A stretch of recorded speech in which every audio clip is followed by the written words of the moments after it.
We have the witnesses seated, please. Good morning. Good morning. How you doing? You sound a little choked up. You got a cold? I'm good.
Once again, good morning, everyone. Without objection, the chair may declare the committee in recess at any time. Before we begin today's hearing, I want to provide a few important reminders. First, today's open portion is being broadcast live on C-SPAN and streamed on the committee's YouTube channel. This open portion of the hearing will be conducted entirely on an unclassified basis. All participants are reminded to refrain from discussing classified or other sensitive information protected from public disclosure. I will adjourn this open session following completion of one round of questions, and we will then move into a closed session where such questions can be asked. Second, I want to inform the audience that while I fully support constitutionally protected free speech and the right to assemble, this is not the time or place. Any would-be disruptors in the audience who interfere with the committee's business will not be tolerated. For this event, members will have 5 minutes with witnesses. I would ask each of my colleagues to keep both your questions and complete answers from the witnesses within those allotted 5 minutes. Any last questions that can't be answered in time will be submitted for the record. In the same manner in which the House Permanent Select Committee on Intelligence has conducted itself in recent worldwide threats hearings, I expect that we will continue to act in a bipartisan and respectful manner during today's event. I'm confident all members can treat each of our witnesses today with due respect, consistent with past practice. This worldwide threats hearing provides the American people the opportunity to hear directly from our intelligence community leadership on the threats that face our nation. It's my pleasure to welcome our witnesses to today's hearing: Director of National Intelligence, the Honorable Tulsi Gabbard; Director of Central Intelligence Agency, the Honorable John Ratcliffe; Director of the Federal Bureau of Investigation, the Honorable Kash Patel; Director of National Security Agency, General Tim Hawk; Director of Defense Intelligence Agency, Lieutenant General Jeffrey Cruz. Thank you all for being here. First, I want to address an issue that was made public earlier this week regarding a group text message exchange that included several members of President Trump's national security leadership team and a journalist.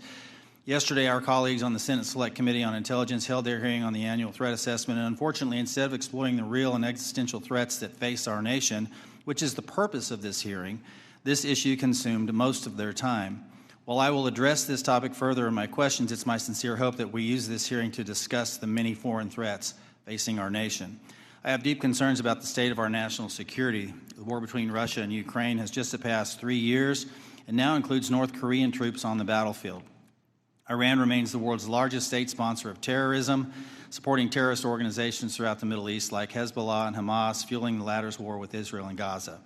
The threat of the Chinese Communist Party, or CCP, has metastasized worldwide, expanding a robust military and espionage capability well beyond the Pacific, including here within the Western Hemisphere.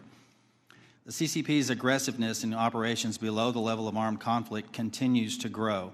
For example, they have sponsored cyber attacks against United States critical infrastructure and even recruited a New York State governor's office employee into being an undisclosed agent of the CCP. And after 4 years of a catastrophic open border policy and limited and in many cases no vetting, we have seen an explosion of illegal migrants crossing our border since 2021. In fiscal year 2024, 516 were identified to be known or suspected terrorists, 106 of whom tried to sneak into our country between ports of entry. And these are just the ones we caught of the nearly 3 million encounters recorded by Customs and Border Protection. We've also seen an ISIS-affiliated human smuggling network bringing more than 400 migrants into the United States. And this occurs through networks associated with cartels and gangs from Sinaloa to CJ&G. who present an unacceptable risk to the security of the American people. In the midst of such threats, many have understandably lost trust in the intelligence community. One reason I'm particularly concerned about is the pattern of lapses I've seen in analytic integrity and objectivity in some of the assessments provided by the IC in the last few years. From President Trump-Russia collusion fiasco to the origins of the COVID-19 pandemic to anomalous health incidents, there have been numerous instances of the IC suppressing certain reporting, using substandard reporting to support a pre-decided thesis, and failure or refusal to consider plausible alternative analyses. That, combined with many other examples of weaponized government, results in a situation where the United States is facing very real threats, while many of our citizens lack trust in those they empower to inform on or counter these threats. Look, I've been honored to serve our country for many years now, first as an explosive ordnance disposal technician in the Army, now as a representative for the 1st District of Arkansas and chairman of this committee. In my time here, I've traveled the world and met with countless IC employees, from everyday Americans doing challenging and often dangerous work of intelligence to agencies directors like yourselves. The vast majority of those people are honest, hardworking, patriotic Americans that silently and without accolades do difficult jobs, often in austere places, sacrificing time with their families and in some cases putting themselves in danger, all in order to serve the United States. These silent warriors deserve our gratitude and our respect. They do not deserve to have their reputations besmirched by poor leadership. Unfortunately, in recent years, we've seen instances of politicized, self-serving, dishonest leaders sustaining the reputation of our institutions and patriots by abusing the powers and sacred trust given to them by the American people. We have some real work to do. You in your roles as leaders of prestigious organizations and us as members of this committee charged with conducting honest and rigorous oversight must ensure that our institutions work for the American people. Those that don't uphold the stringent standards of integrity that the American people expect and deserve must be held accountable.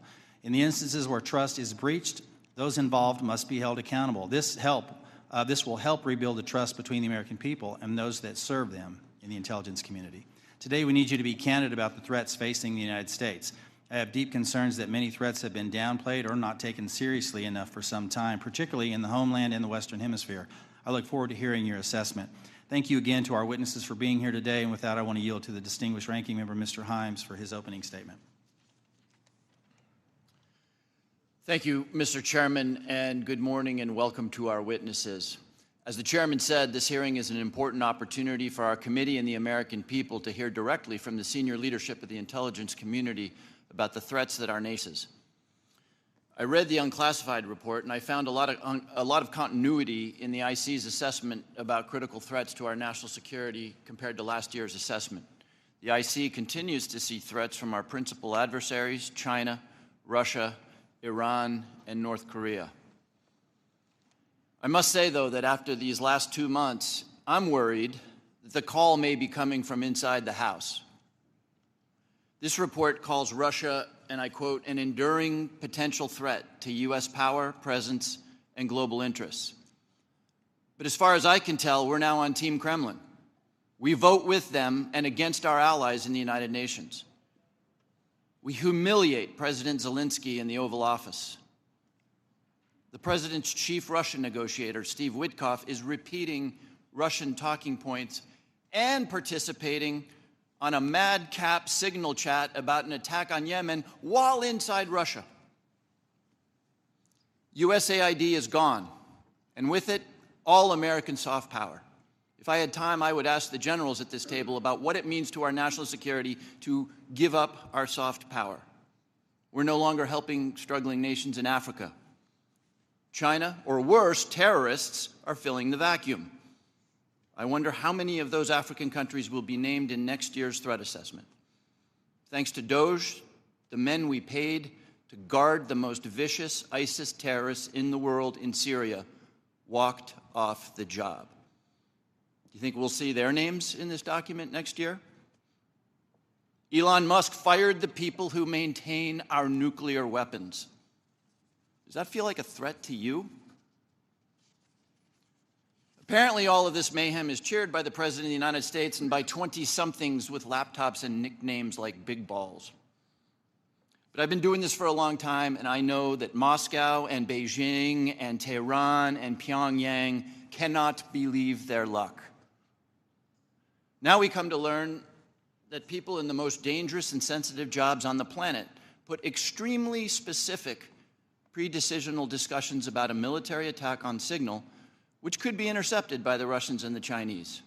Everyone here knows that the Russians or the Chinese could have gotten all of that information, and they could have passed it on to the Houthis, who easily could have repositioned weapons and altered their plans to knock down planes or sink ships. I think that it's by the awesome grace of God that we are not mourning dead pilots right now. The two general officers sitting at the table and the people who work for all of you know that if they had set up and participated in the signal chat, they would be gone. And they know that there's only one response to a mistake of this magnitude. You apologize, you own it, and you stop everything until you can figure out what went wrong and how it might not ever happen again. But that's not what happened. The Secretary of Defense responded with a brutal attack on the reporter who did not ask to be on the signal chain. Yesterday, our former colleague Mike Waltz did the same in the White House and then went on Fox to call Jeff Goldberg a loser. What do you think the people who work for you are seeing and learning from that? Now, except for that last part, almost all of the mayhem slowly eroding our safety, our standing, and our security in the world has largely happened outside the IC. If you had a part in that, and I suspect you did, I thank you. I'll say it now and I'll say it again every time we see each other over the next couple of years. You must protect the thousands of patriots who go to work every day under you to keep us safe. You need to go to work every day thinking about their morale, their well-being, and their protection. I've done intelligence oversight for more than a decade. It's my job to ask you the tough questions and maybe even make you uncomfortable. But John, I don't ever walk through your lobby and look at those 140 stars on the wall without choking up over the fact that men and women far better than I will give their lives to keep us safe. There's about a dozen people in this room who know all their stories, and you know and I know that many of the men and women who have stars on that wall died because of bad decisions or poor judgment by their leaders. We've all worked together before, and recent events notwithstanding, we need you to succeed. Your people and our safety requires you to succeed. I really hope you do. But let me say now that if some overcaffeinated 20-year-old succeeds in firing your linguists or your mathematicians or your paramilitary officers, if you shut down some unit because Steve Bannon or Seb Gorka doesn't like it, America will be less safe, and people will get hurt. And I and this committee and history will be very unkind. Yield back, Mr.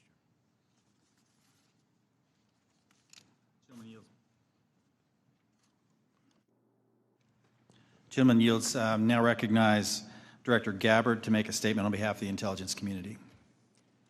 Thank you very much, Chairman Crawford and Ranking Member Himes. Members of the committee, thank you for the opportunity for us to be here to present the 2025 Annual Threat Assessment.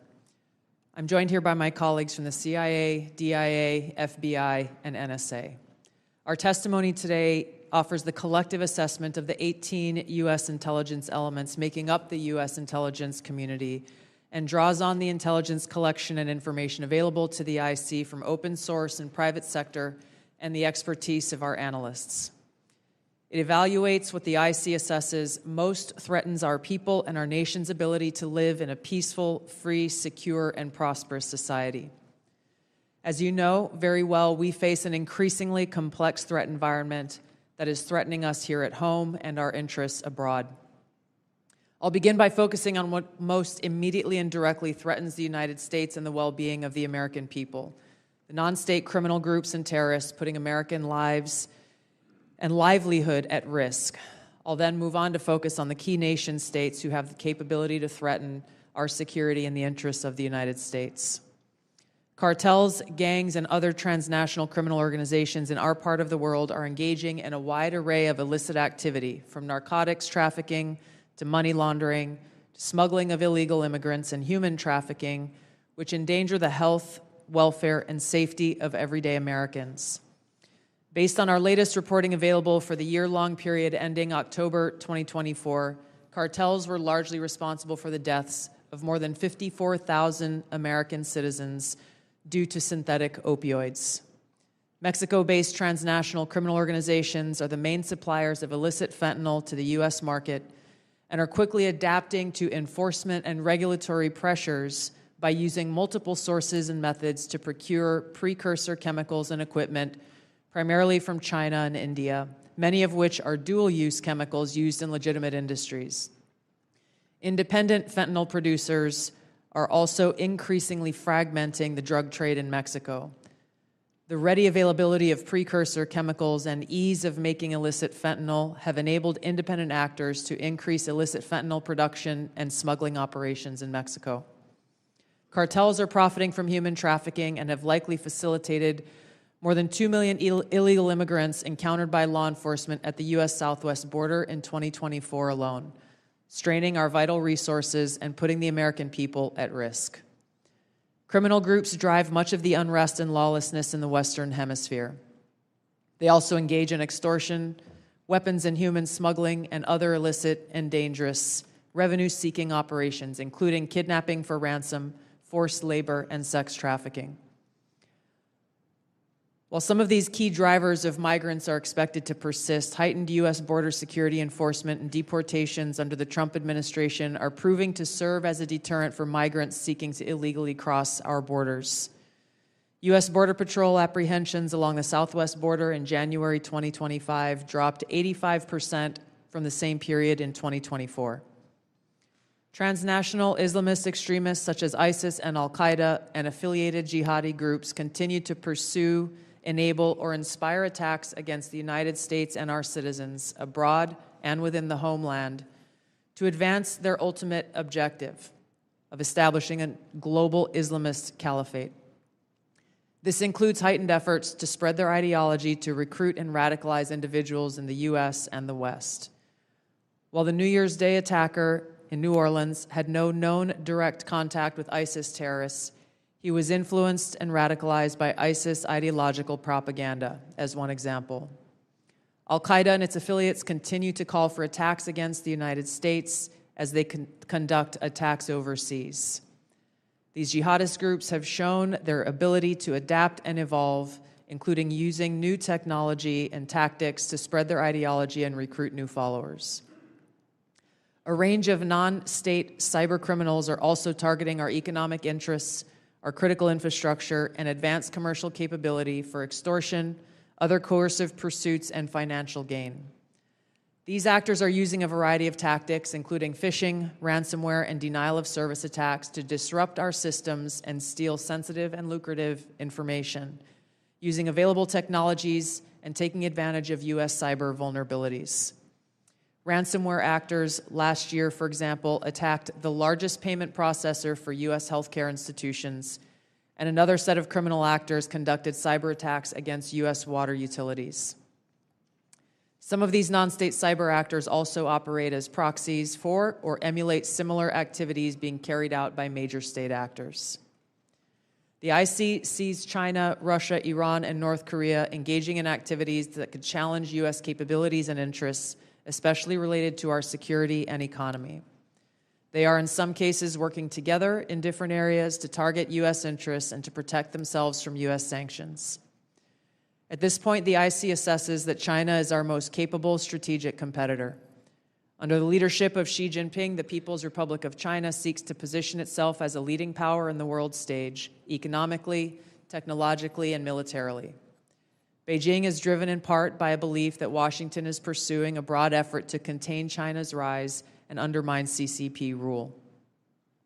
China's most serious domestic challenge is probably China's slowing economy and the potential instability that could occur if socioeconomic grievances lead to large-scale unrest. Growing economic tensions with the United States and other countries could also weigh on China's plans for economic growth and domestic job creation. China's military is fielding advanced capabilities, including hypersonic weapons, stealth aircraft, advanced submarines, stronger space and cyber warfare assets, and a larger arsenal of nuclear weapons. While it appears they would like to develop and maintain positive ties with the United States and the Trump administration to advance its own interests and avoid conflict, China is building its military capability in part to gain an advantage in the event of a military conflict with the United States around the issue of China's efforts towards unification with the Republic of China or Taiwan. Beijing is advancing its cyber capabilities for sophisticated operations aimed at stealing sensitive U.S. government and private sector information and pre-positioning additional asymmetric attack options that may be deployed in a conflict. China's cyber activities have been linked to multiple high-profile breaches, including last year's massive compromise of U.S. telecom infrastructure, commonly referred to as Salt Typhoon. Beijing currently dominates global markets and strategically important supply chains, for example, with the mining and processing of several critical minerals. In December, China imposed an export ban to the United States on gallium, germanium, and antimony, all of which are important to the production of semiconductors and our defense technologies. This was in direct response to U.S. export controls on chips designed to broadly limit PRC access to advanced chips and chip-making equipment. China also aims to compete in other critical global industries, including AI, legacy semiconductor chip production, biomanufacturing and genetic sequencing, and medical and pharmaceutical supply production. Russia's nuclear and conventional military capabilities, along with its demonstrated economic and military resilience, make it a formidable competitor. Moscow has more nuclear weapons than any other nation that could inflict catastrophic damage on the United States and the world in the event of a major war that Russian leaders feared put them and their regime at serious risk. In late 2024, Russia announced updates to its public nuclear doctrine, expanding the conditions under which Russia would consider using nuclear weapons. Russia is building a more modern and survivable nuclear force designed to circumvent U.S. missile defense through reliable retaliatory strike potential. It intends to deter the U.S. by holding the U.S. homeland at risk and by having the capabilities to threaten nuclear war in a conflict. Russia's developed advanced cyber capabilities and has attempted to pre-position access to U.S. critical infrastructure for asymmetric options and make it a persistent cyber threat. Russia's cyber activities have been linked to multiple high-profile breaches, including the 2023 hack of Microsoft. Russia is also fielding new capabilities in anti-satellite weapons meant to degrade U.S. and allied space infrastructure. Among Russia's most concerning developments is a new satellite intended to carry a nuclear weapon as an anti-satellite weapon, violating long-standing international law against such activity and putting the U.S. and global economy at risk. Iran continues to seek to expand its influence in the Middle East, despite the degradation to its proxies and defenses during the Gaza conflict. Iran has developed and maintains ballistic missiles, cruise missiles, and UAVs, including systems capable of striking U.S. targets and allies in the region. They've shown a willingness to use these weapons, including during a 2020 attack on U.S. forces in Iraq and in attacks against Israel in April and October 2024. Iran's cyber operations and capabilities also present a serious threat to U.S. networks and data. The IC continues to assess that Iran is not building a nuclear weapon, and Supreme Leader Khamenei has not authorized the nuclear weapons program that he suspended in 2003. We continue to monitor closely if Tehran decides to reauthorize its nuclear weapons program. In the past year, we've seen an erosion of a decades-long taboo in Iran on discussing nuclear weapons in public, likely emboldening nuclear weapons advocates within Iran's decision-making apparatus. Iran's enriched uranium stockpile is at its highest levels and is unprecedented for a state without nuclear weapons. Iran will likely continue efforts to counter Israel and press for a U.S. military withdrawal from the region by aiding, arming, and helping to reconstitute its loose consortium of like-minded terrorist actors, which it refers to as its axis of resistance. Although weakened, this collection of actors still presents a wide range of threats, including to Israel's population and U.S. forces deployed in Iraq and Syria, as well as U.S. and international military and commercial shipping and transit. North Korean leader Kim Jong-un is pursuing stronger strategic and conventional capabilities that can target U.S. forces and allies in the region, as well as the U.S. homeland, to bolster North Korea's leverage and stature, defend its regime, and achieve at least tacit recognition as a nuclear weapons power. Kim's recently cemented strategic partnership with Russia supports these goals by providing him with greater financial, military, and diplomatic support, reducing its reliance on China, and providing North Korean forces and weapons systems with warfighting experience.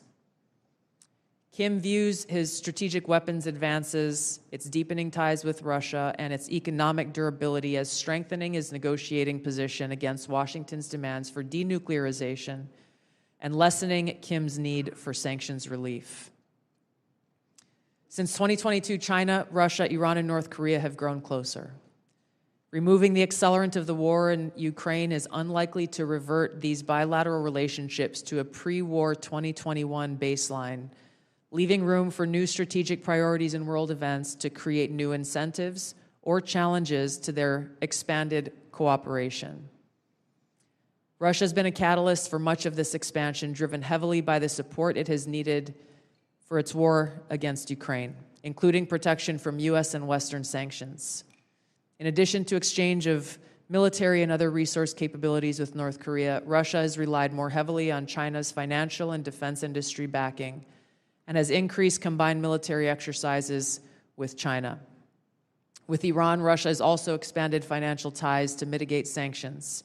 Iran has become a critical military supplier to Russia, especially of UAVs, in exchange for Russian technical support for Iranian weapons, intelligence, and advanced cyber capabilities. The threats that we see to the U.S. to U.S. national security are both complex and multifaceted. In closing, I want to address briefly the signal chat issue that I know many of you are concerned about. The President and National Security Advisor Waltz held a press conference yesterday with a clear message.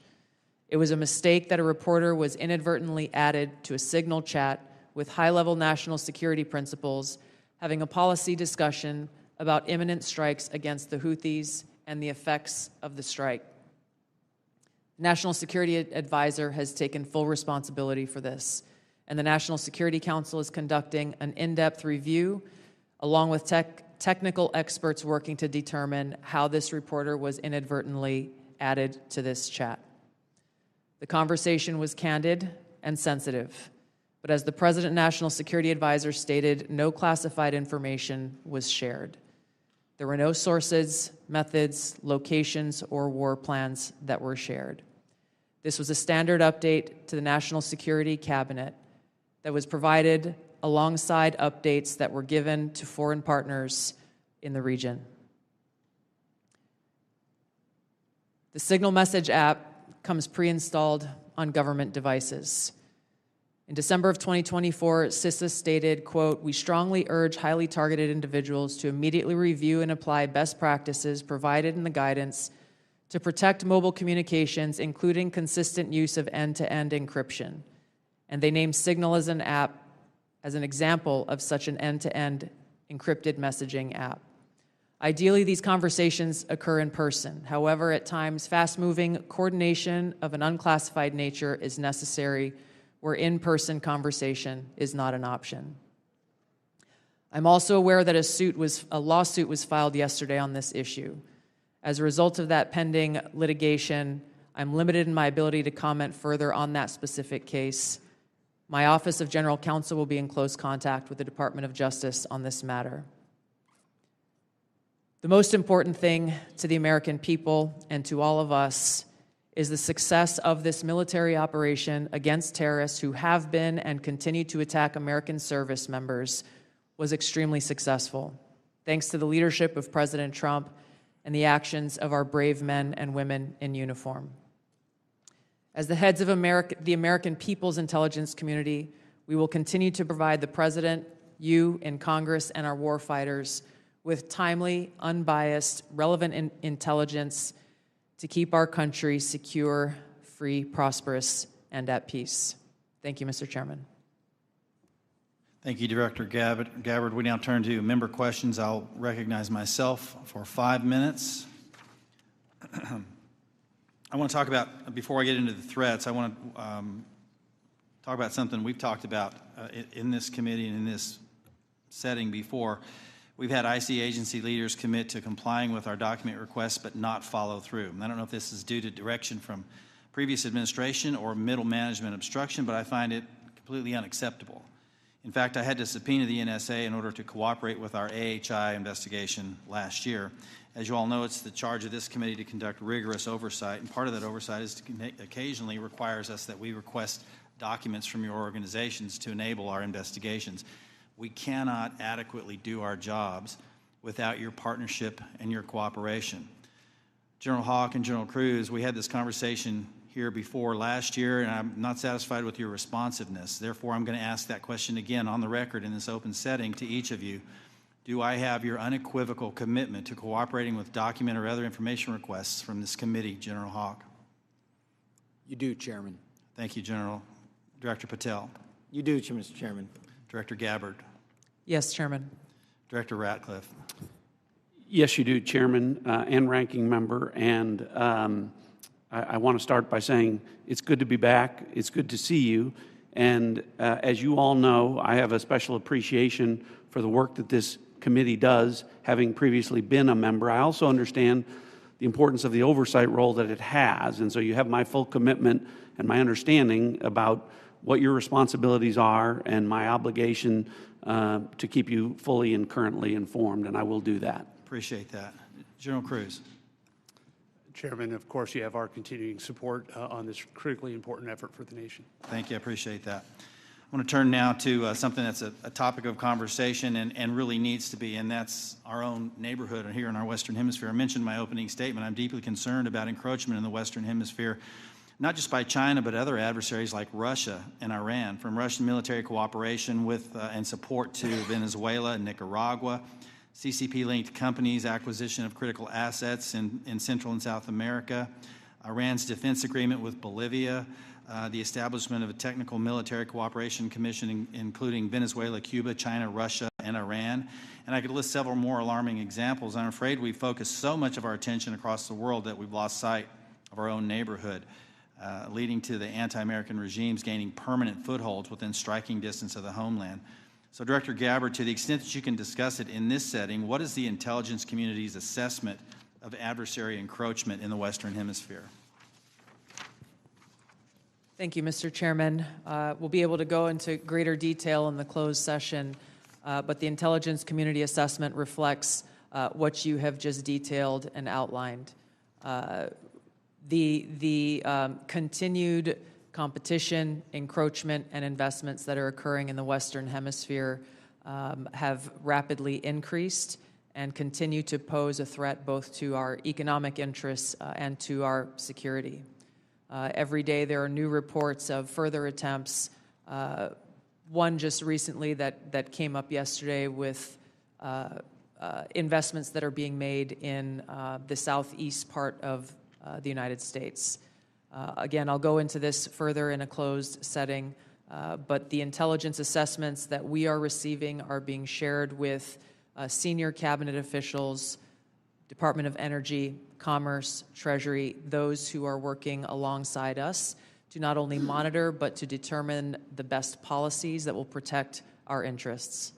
Thank you. I want to turn to Director Patel real quick in the time that I have left. If you can flesh this out for me just a little bit. You indicated something that caught my attention in the proceeding yesterday, and that was your involvement with the Judicial Drug Task Force that you partner with at the state level, and how that has yielded positive results with regard to cartel activity. Can you put a little finer point on that to describe those partnerships in the 53 seconds we have remaining? Yeah, I'll try to be brief. Mr. Chairman, Mr. Vice Chairman, thanks for having us, Ranking Member. My priorities at the FBI have been to partner with state and local law enforcement in ways that we have not done so before. particularly on information sharing, and it's a two-way street. And in order for us to effectuate drug seizures and narcotics interdictions in the 50 states, we treat them as all border states because that's what's happening.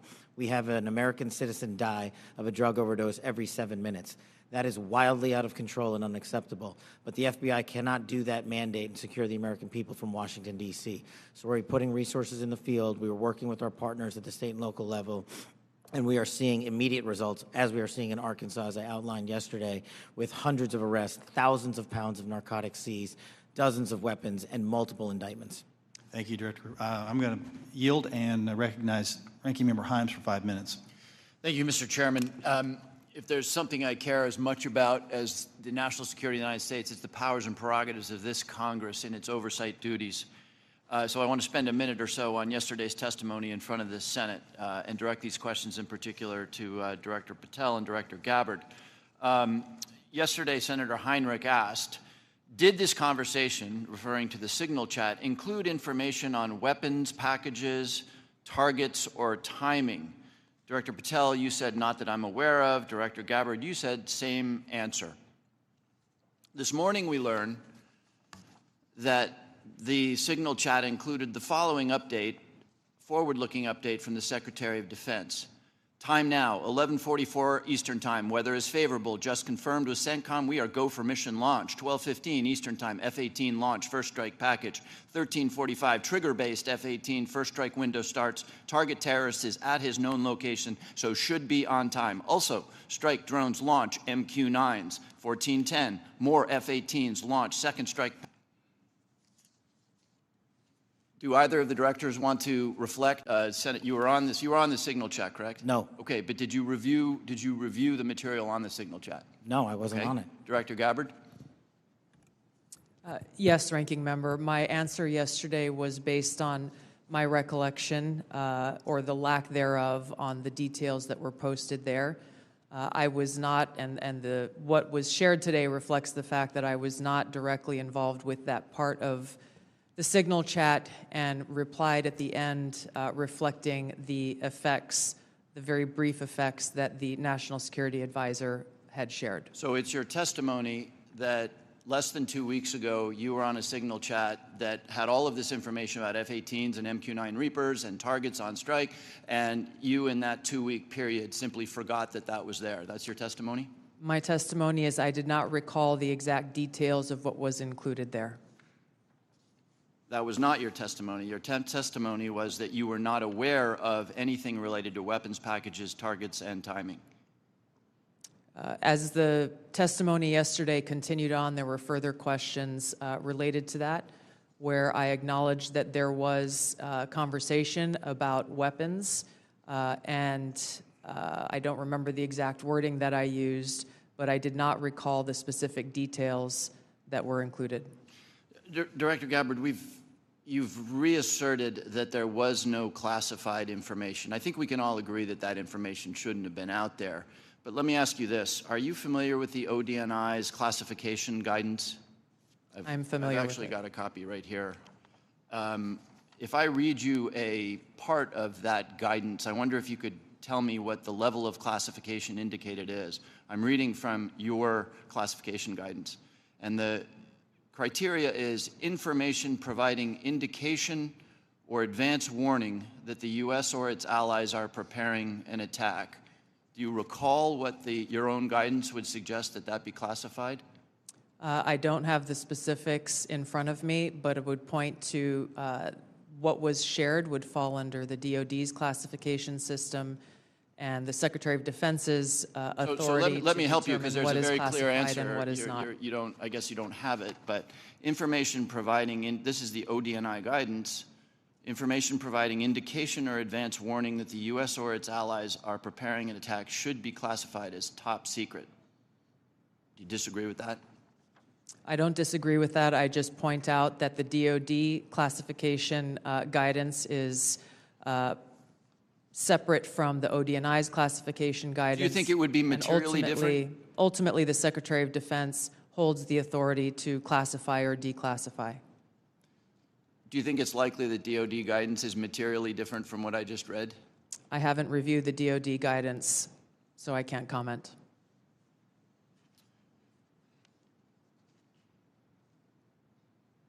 Director Gabbard, a lot of this suggests sort of a lack of sobriety. When there's punch emojis and fire emojis, it's a lack of sobriety. I don't mean that literally. But I have one last question for you, because I think people really listen to what you have to say.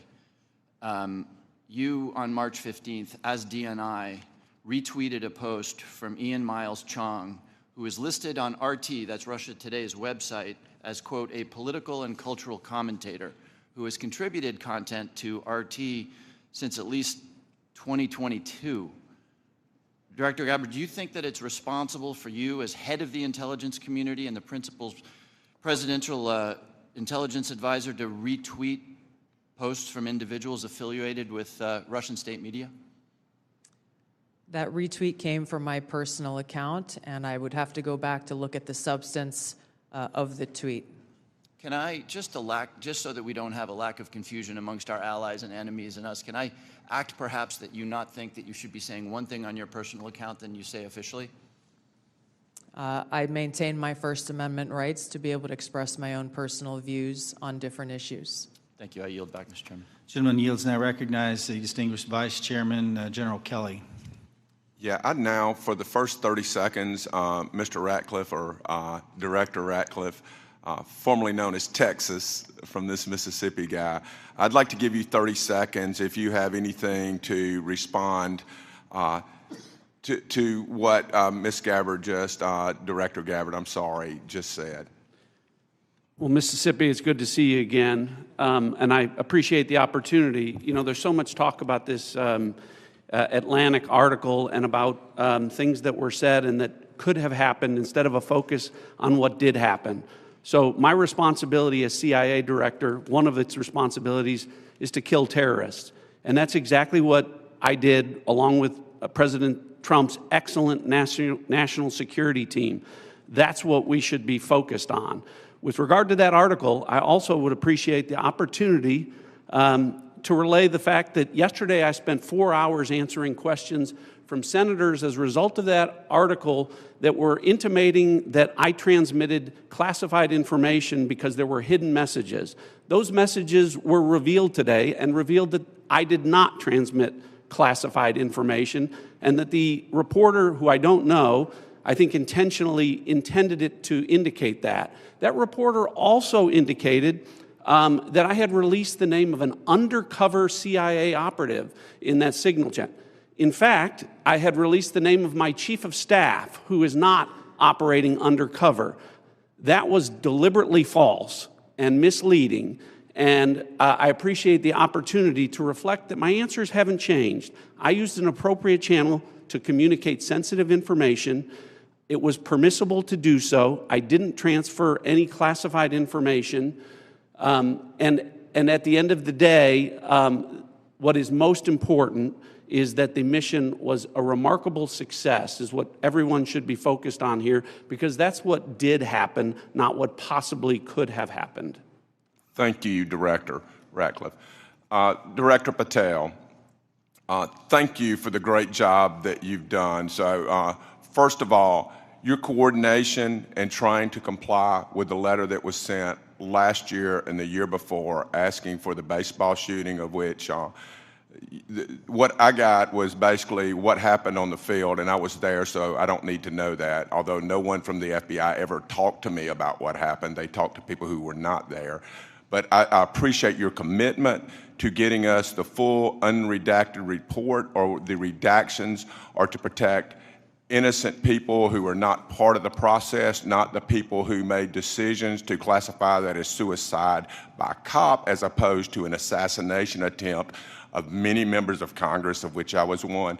Thank you for your commitment, Director Patel, because I know that you will give us what we have asked for so that we can put this to rest, Mr. Winstrup, myself, and several others. Can I get your commitment to do that, Director Patel? In fact, I just got an update, Mr. Vice Chairman, from my team. You'll have all of those materials to you and your committee by the close of business today, or at the latest tomorrow morning. And just really quickly, Director Ratcliffe, and I don't want to go over time. I think it's so important for everybody to have their time. Can you tell me the impact that DOJ has had in causing you to fire people you shouldn't have fired or release people who are instruments of national security no longer there. Tell me if you've had any impact specifically that DOGE has caused you to lose someone who was necessary for national security. Given the fact that as of this date, no one from DOGE has been on the CIA campus, and I've had no direct communication with DOGE other than conversations with Elon Musk at cabinet meetings, I would say the impact is zero. Director Patel? I'm in a similar situation. We do work with DOGE on government efficiencies, but I have not seen any negative impacts at the FBI. Thank you very much. And Director Gabbard, it's good to see you again, too. You know, I think we were freshmen together, you and I and Director Ratcliffe, and I'm here and you guys are like there. Have you seen any impact across the whole IC that DOGE has caused things that you can't respond to? Yeah, thank you, Congressman. It's great to see you all again here.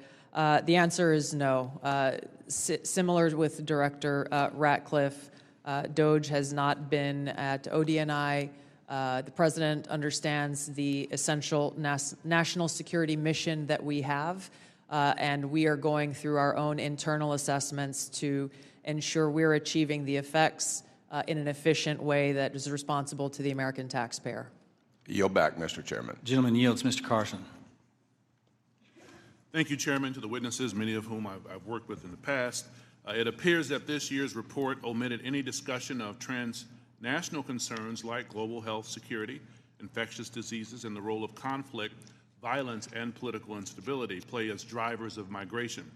Coupled with the administration's cuts to USAID and other international assistance, particularly health and humanitarian assistance, won't these reductions and eliminations increase regional instability and volatility in areas already at high risk for threats? Was the IC consulted at all in the decisions to eliminate such critical funding, and why weren't these risks included in this year's report? Thank you for the question, Congressman. The direction that I gave to our National Intelligence Council as they were putting together the annual threat assessment was to focus on the most direct and extreme threats that we face from non-state and state actors. While I acknowledge the factors that you've mentioned create an environment that our operators and intelligence officials need to be aware of, this year's annual threat assessment was really more targeted to focus on the direct threats that we have the ability to affect and impact. Some of those were included here that you mentioned with regard to the effects and impacts of USAID. That assessment has not yet been done, or at least to my knowledge, and was not considered to be included here. Director Patel, this year's assessment, sir, confirms a threat I've worked on for a number of years, domestic extremists, including lone wolves, white nationalists motivated by racial or anti-government grievances, even religious grievances. Mr. Director, a few yes or no questions. Do you, sir, agree that these domestic threats must be addressed as thoroughly as foreign extremists? All threats like that will be treated equally, yes, sir. Is it true, sir, you moved personnel out of the FBI section responsible for countering domestic violent extremists? I don't believe I did that. Is it true, sir, that you've discussed disbanding this section? I don't believe I've done that. Will you pledge today, sir, not to disband this critical section? I will pledge to you today that any personnel matters that are being worked on currently, once finalized, the congressional notification will be published to your committee. Mr. Chairman, I yield back. The gentleman yields. Now recognize the gentleman from Illinois, the former federal prosecutor, Mr. LaHood. Well, thank you, Mr. Chairman. I want to thank all of our witnesses today for your service to our country. And I want to focus my questions this morning on FISA Section 702. And Director Ratcliffe, welcome back to the committee. In your confirmation hearing before the Senate, you were asked extensively about FISA and Section 702, and I think laid out a compelling narrative on how, as you described it, quote, how indispensable it is to national security. And you were also asked about a warrant requirement on Section 702. And your answer to that was, quote, on whether a warrant makes sense on 702, your quote was, the answer is no. We're talking about national security issues where sometimes minutes matter in the ability to disrupt or interdict the bad actors or to act upon the intelligence that you can gain from that, unquote. Director, I wanted to ask you, is that still your belief today regarding the warrant requirement? Congressman, it absolutely is. You've accurately reflected my prior testimony. It is also my testimony that 702 is indispensable to our intelligence picture, and the loss of it would be catastrophic to CIA. And the reason that I say that from this position is not only is 50% of all of our critical analysis provided to the President as Commander-in-Chief in the President's daily brief 702 derived, 70% of CIA's success with regard to advanced weapons counterproliferation is the result of 702 collected information. And finally, 90% of CIA's successful interdictions with regard to synthetic drugs like fentanyl are the result of 702 collection. It's absolutely indispensable to the work that CIA does, and I'm glad that you gave me the opportunity to reflect that to this committee. Thank you, Director. And just to ask a follow-up on that, as you know, in the House last year when we had our FISA reform and Section 702 reform measures put in place, you know, we had a debate, robust debate on the House floor regarding the warrant requirement. It was a very, very close vote, 212 to 212. Director Ratcliffe, what can you tell our members to alleviate and reassure them on, again, the harm that a warrant requirement would do to 702? Well, Congressman, it would impose a de facto ban on lawfully querying previously collected data to find threats against U.S. persons and government officials. So that would be, again, catastrophic to our efforts to keep our community safe. And I would also point out, because I know that these are legitimate concerns with regard when we talk about FISA and 702 specifically, everyone on this committee recalls that when I was a member, I also called out FISA abuses when they occurred. And I don't want there to be any violation of Americans' civil liberties and Fourth Amendment rights. But I would point to the CIA's, frankly, impeccable record of compliance, and we can talk about that more in a closed session. Thank you, Director. Director Patel, I want to turn to you. Similar in your Senate confirmation, you were asked extensively about 702. And as you know, in our bill that we passed last year, we put lots of reforms and changes and protocols in place for the FBI. And I know that you're supportive of many of those. Specifically on the impracticalities of a warrant requirement on 702, you were quoted as saying, when you were asked about it, it is almost impossible to make that function of the warrant requirement work and to serve the national no-fail mission. Is that still your testimony here today? It's great to see you, Congressman, and yes, that's my testimony. Thank you. As you know, the reforms that we put in place were significant, requiring the FBI personnel to get a supervisor or attorney approval to conduct U.S. person inquiries, requiring high-level approvals up to the FBI deputy director level before certain queries are conducted on U.S. elected or appointed officials, candidates, or media personnel, requiring the Department of Justice to audit all U.S. person queries performed by the FBI within 6 months of each, of 6 months of each query, reducing the number of FBI personnel who have the ability to query. Can you talk about the current implementation of those reforms and how that's going, Director Patel? Absolutely. With probably the most recent one, in terms of 702 query reviews, we only have about 200 left when it comes to U.S. persons, and we will promulgate those findings to you. But as of today, of all the U.S. persons queried in the 702 databases, there's only been one instance of negligent conduct. We have already implemented limited access to those who actually know how to use the FISA process in 702, and we have implemented a direct reporting structure to the Office of Director and the Deputy Director to make sure that anyone, whether it's intentional or unintentional, abuses the 702 query system is brought to our attention immediately, and we will take that on for action directly.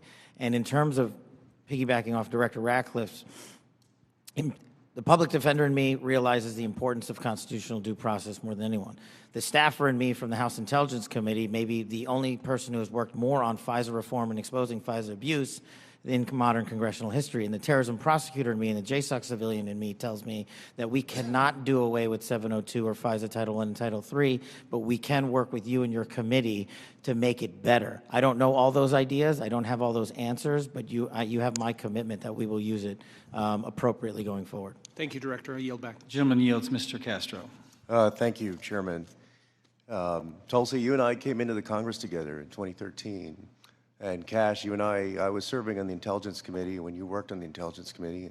And John, you and I are both from Texas, and we both served together on the Intelligence Committee. The idea that this information, if it was presented to our committee, would not be classified, y'all know is a lie. That's ridiculous. I've seen things much less sensitive be presented to us with high classification. And to say that it isn't is a lie to the country. I want to ask the generals now. The NSA is principally in charge of intercepting things like signals intelligence from other countries. General, I want to ask you, if your organization, your agency, intercepted something like this from Russia or China or some other country, would you consider this classified information? Representative, we would be classifying based off of our sources and methods. So those would be the things that, in terms of how we process, how we would be able to obtain the information, and how we'd report it, we would classify based off of our source and method. So if you knew that the Secretary of Defense and the National Security Advisor of Russia or China and the head of the Foreign Ministry and all of the folks who were associated with that signal chain, if you intercepted that information, General, would you consider it classified? So it would be classified based off of our collection. So the NSA would classify it, would Based off determine it of as classified. the protection of our own source and method, not necessarily based off the content, but how we collected that information. But it would be classified. Well, we certainly wouldn't be collecting on a U.S. person conversation. No, I understand. I'm We're saying if you did your job and collected it from the Russian Foreign Ministry and the National Security Advisor and the Secretary of Defense and the President's Chief Advisor, there is no way, having sat on this committee for 9 years, that somebody would come in with that information and give us something that says, unclassified, you can walk out of this room with this information and give it to whomever you want. You know, with all respect, you and I worked on the committee at the same time. Tulsi, you and I came in together. I've never had an issue of beef with you. John, you and I are both from Texas. Y'all know that's a lie. It's a lie to the country. I want to ask about the Alien Enemies Act really quick while I have time. The President has used the Alien Enemies Act, a wartime authority last used to detain German and Japanese nationals during World War II, to summarily deport people accused of being members of the Venezuelan gang Tren de Agua. To invoke this law, the President must demonstrate that the United States is under invasion by a foreign nation or government. They have alleged that we are under invasion by the Venezuelan government. The idea that we are at war with Venezuela would come as a surprise to most Americans. The unclassified version of the annual threat assessment the intelligence community just released makes no mention of any invasion or war that we are fighting with the nation of Venezuela. You would think our nation being at war would merit at least a small reference in this threat assessment. And Director Ratcliffe, does the intelligence community assess that we are currently at war or being invaded by the nation of Venezuela? We have no assessment that says that. Thank you. In invoking the law, the President alleged that Tren de Agua is, quote, undertaking hostile actions against the U.S. at the direction, clandestine or otherwise, of the Maduro regime in Venezuela. Director Gabbard, does the intelligence community assess that the Venezuelan government is directing Tren de Agua's hostile actions against the United States? There are varied assessments that came from different intelligence community elements. I'll defer to Director Patel to speak specifically to the FBI assessment. But let me ask you, so you're saying there are conflicting assessments that have come from the IC? That's correct. Okay, thank you. We'll take it up in closed session. All right. You know, your threat assessment makes issue of, highlights fentanyl trafficking as a top threat to the United States, yet support for law enforcement cooperation with Mexico has been put on hold, and there's been a threat of invasion to Mexico by the United States. You assess that Russia's advanced cyber capabilities make it a persistent counterintelligence cyber threat, yet the administration shut down the unit at the Cybersecurity Infrastructure Agency tasked with stopping Russian cyber attacks. There are so many other ways that the actions of this administration have contradicted this threat assessment, and the administration is making the world and the United States more dangerous. I yield back. The gentleman yields. The gentleman from Pennsylvania, Mr. Fitzpatrick. Thank you, Chairman Crawford. Thank you to all of our witnesses for being here. I look forward to working with each and every one of you to keep our country and our planet safe. I wanted to carry on the topic of Section 702 reauthorization. Representative LaHood and I did a lot of work on this over the past 2 years. As you all know, last Congress, this committee worked in a bipartisan manner to advance the reauthorization of what most of us, if not all, deem to be our country's single and most important national security tool. The result was what was titled the Reforming Intelligence and Securing America Act, which not only reauthorized Section 702, but equally important, it provided necessary reforms to our intelligence community in an effort to address past abuses.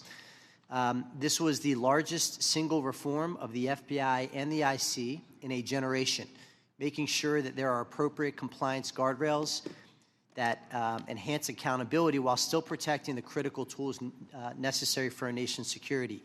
Just to name a few, in 2009, Section 702 protected our nation from an attack by an al-Qaeda member who intended to detonate explosives in the Manhattan subway lines. In 2014, Section 702 helped prevent attacks by assisting in the removal of ISIS leader Haji Imam. In 2022, Section 702 contributed to the U.S. government's operation against the last remaining 9/11 architect, Ayman al-Zawahiri. And as we saw in the horrendous attacks of October 7th, an attack on the people of Israel, where Hamas killed over 1,200 innocent civilians, intelligence collection is essential to the safety and security of our population. We must never, ever see another attack the likes of 9/11. Especially as a result of a self-inflicted intelligence failure. Not reauthorizing the use of this authority in this coming year would intentionally and willingly put the United States at a disadvantage against actors who seek our destruction. Representative LaHood touched on the warrant requirement. As you all know, that is really the linchpin here. And I think it's abundantly clear for members of this committee, members of this Congress, and for members of our intelligence committee to understand that a warrant requirement is on the collection of data. A warrant requirement cannot apply to the querying of already lawfully collected data.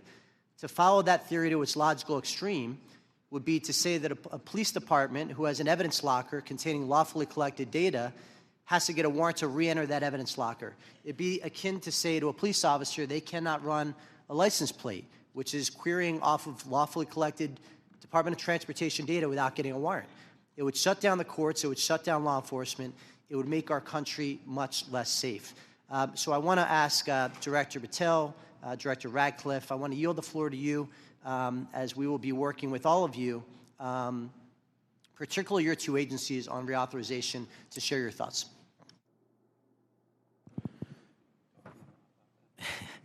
So it's great to see you, sir, and thanks for the question. Look, on 702, just to flesh out some of the more specific operational use that I have it with specifically relates to what you just said. When I was a terrorism prosecutor, we used 702 directly to prevent the shopping mall in Houston from being blown up. We used 702 collection directly to prevent an attack on the state capitol in the state of California.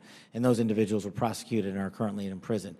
And balancing that awesome responsibility with the constitutional protections that every American should have when we're talking about U.S. persons specifically is something that I keep in mind on every single decision surrounding 702.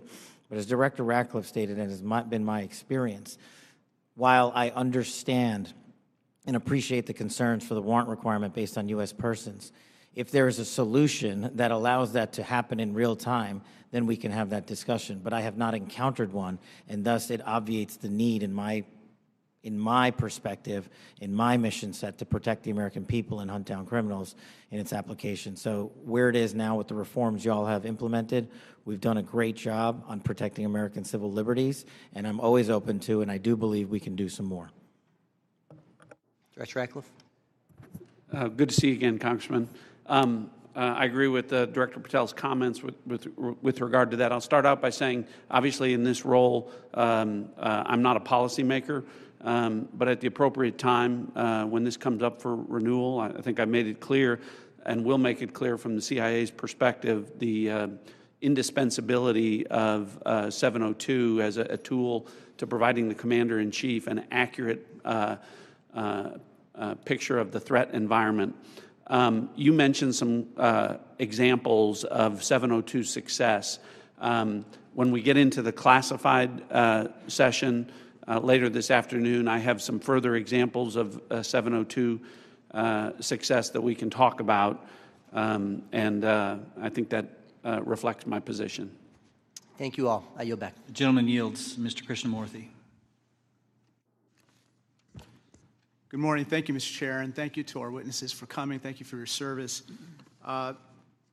Director Gabbard, you said no classified information was included in the signal chat, correct? That's correct. And President Trump also said there was no classified information in the signal chat, and Secretary Hegseth said nobody was texting war plans. There was absolutely no classified info in that chat. Lieutenant General Cruz, I'd like to talk to you about a couple things real quick. Executive Order 13526, Section 1.4a. This is the Trump administration's executive order with regard to classified information. It says, information shall be classified if its unauthorized disclosure could reasonably be expected to cause damage to national security, including military plans, weapons systems, or operations. You don't disagree that that's accurately quoted, right? That's an accurate quote from the executive order. And DOD 5200.01, this is the DOD's manual on classification, says, quote, information shall be classified if its unauthorized disclosure could reasonably be expected to cause describable damage to national security. This includes military plans, weapon systems, or operations. You don't disagree that I quoted that accurately, right? That's also an accurate quote.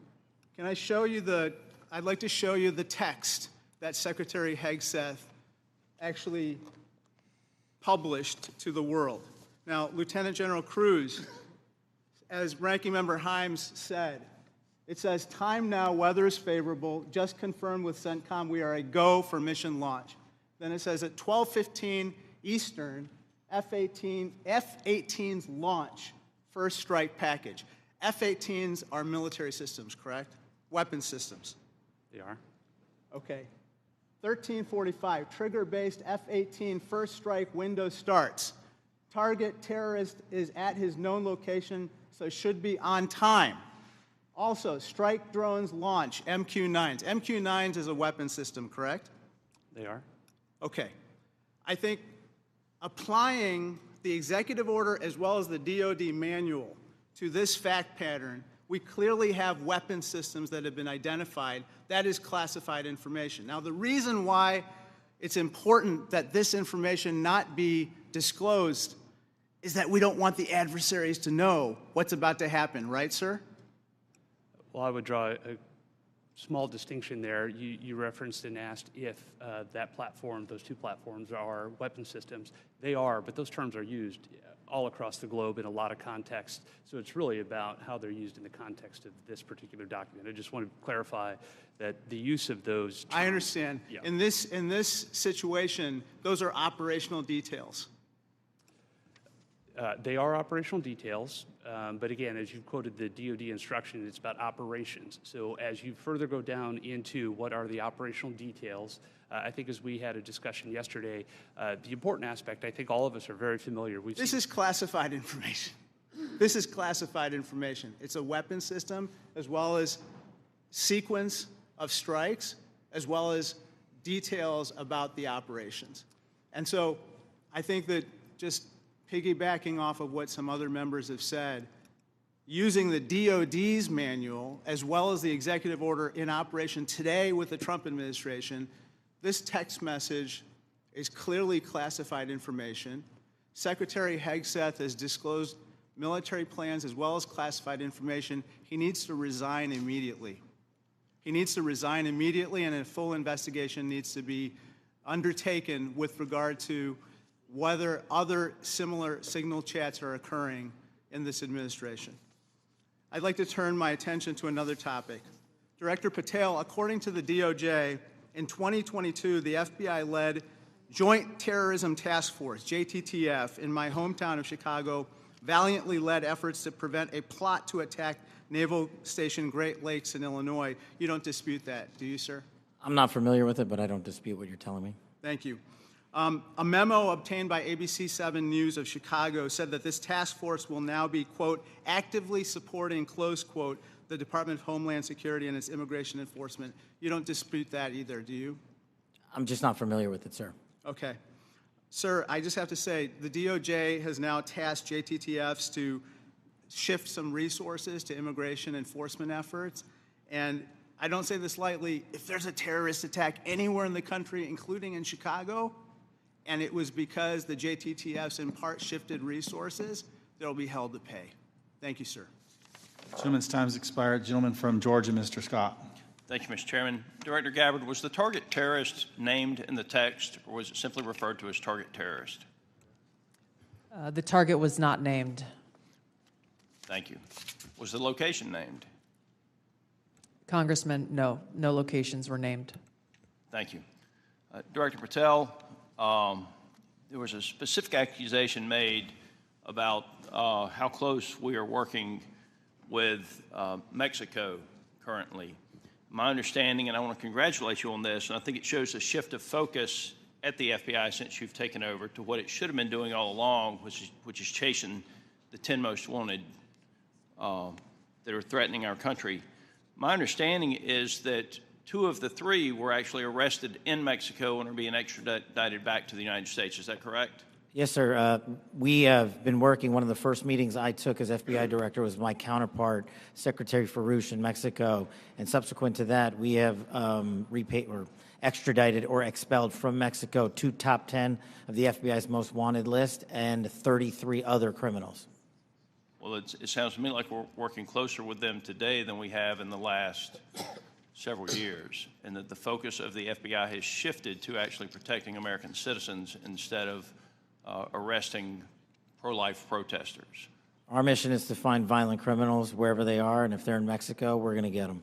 Thank you. And I appreciate you, and I appreciate the change in the focus of the FBI.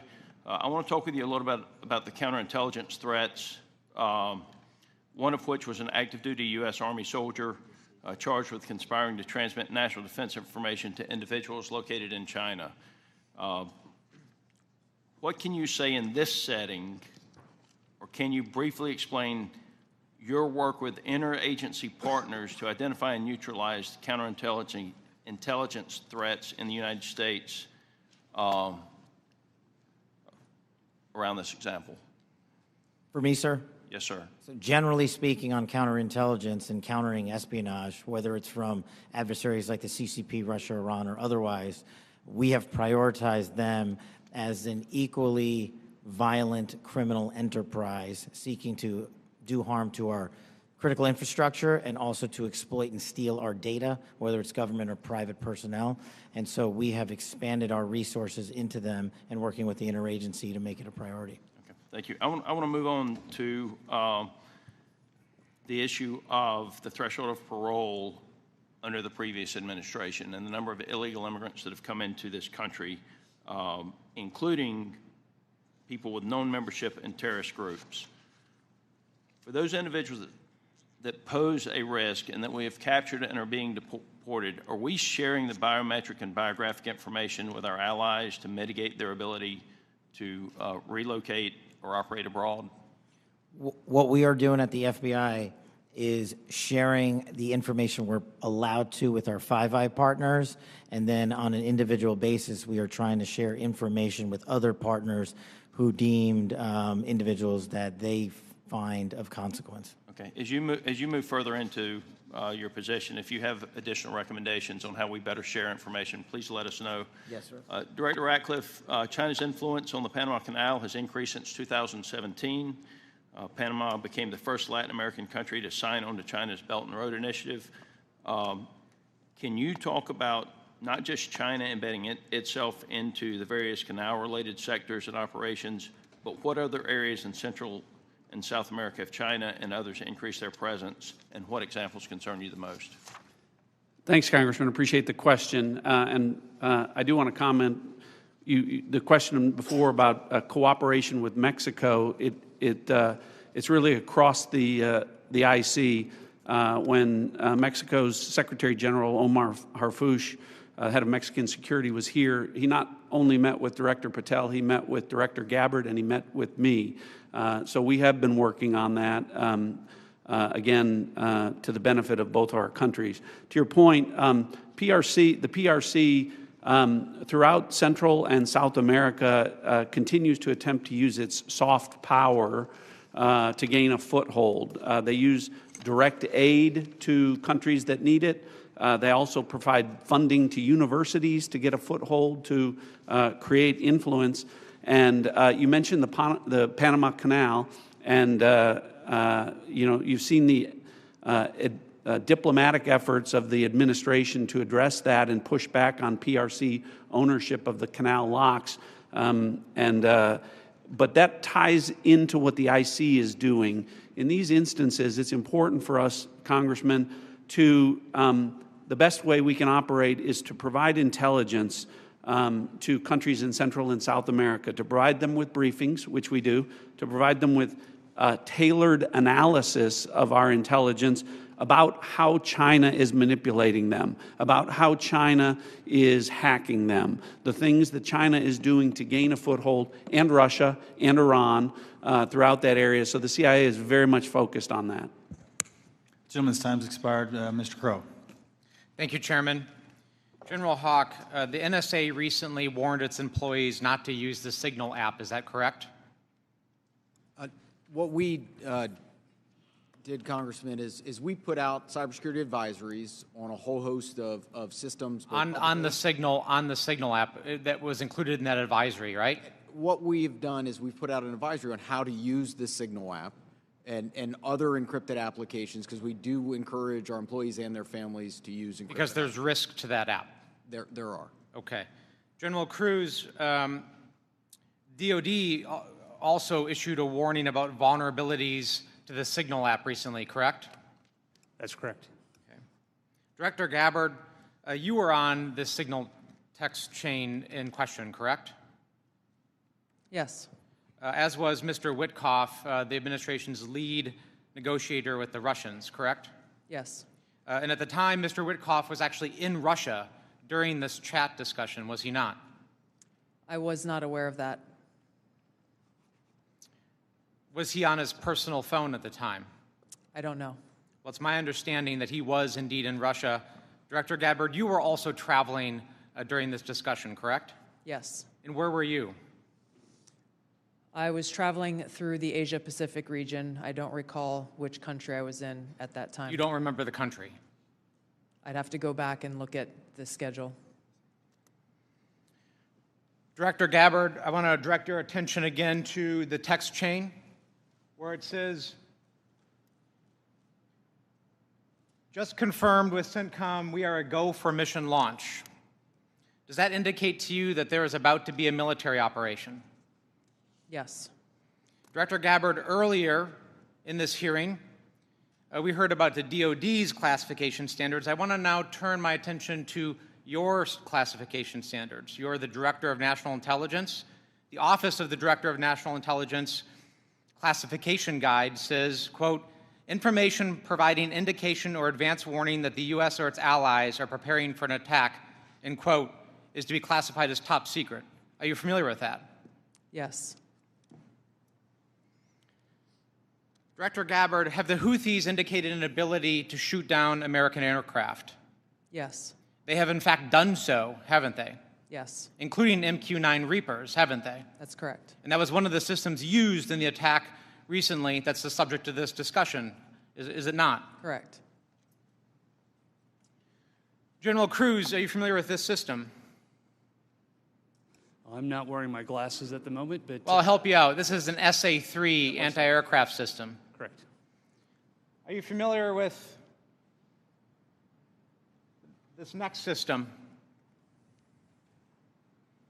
I am. What is it?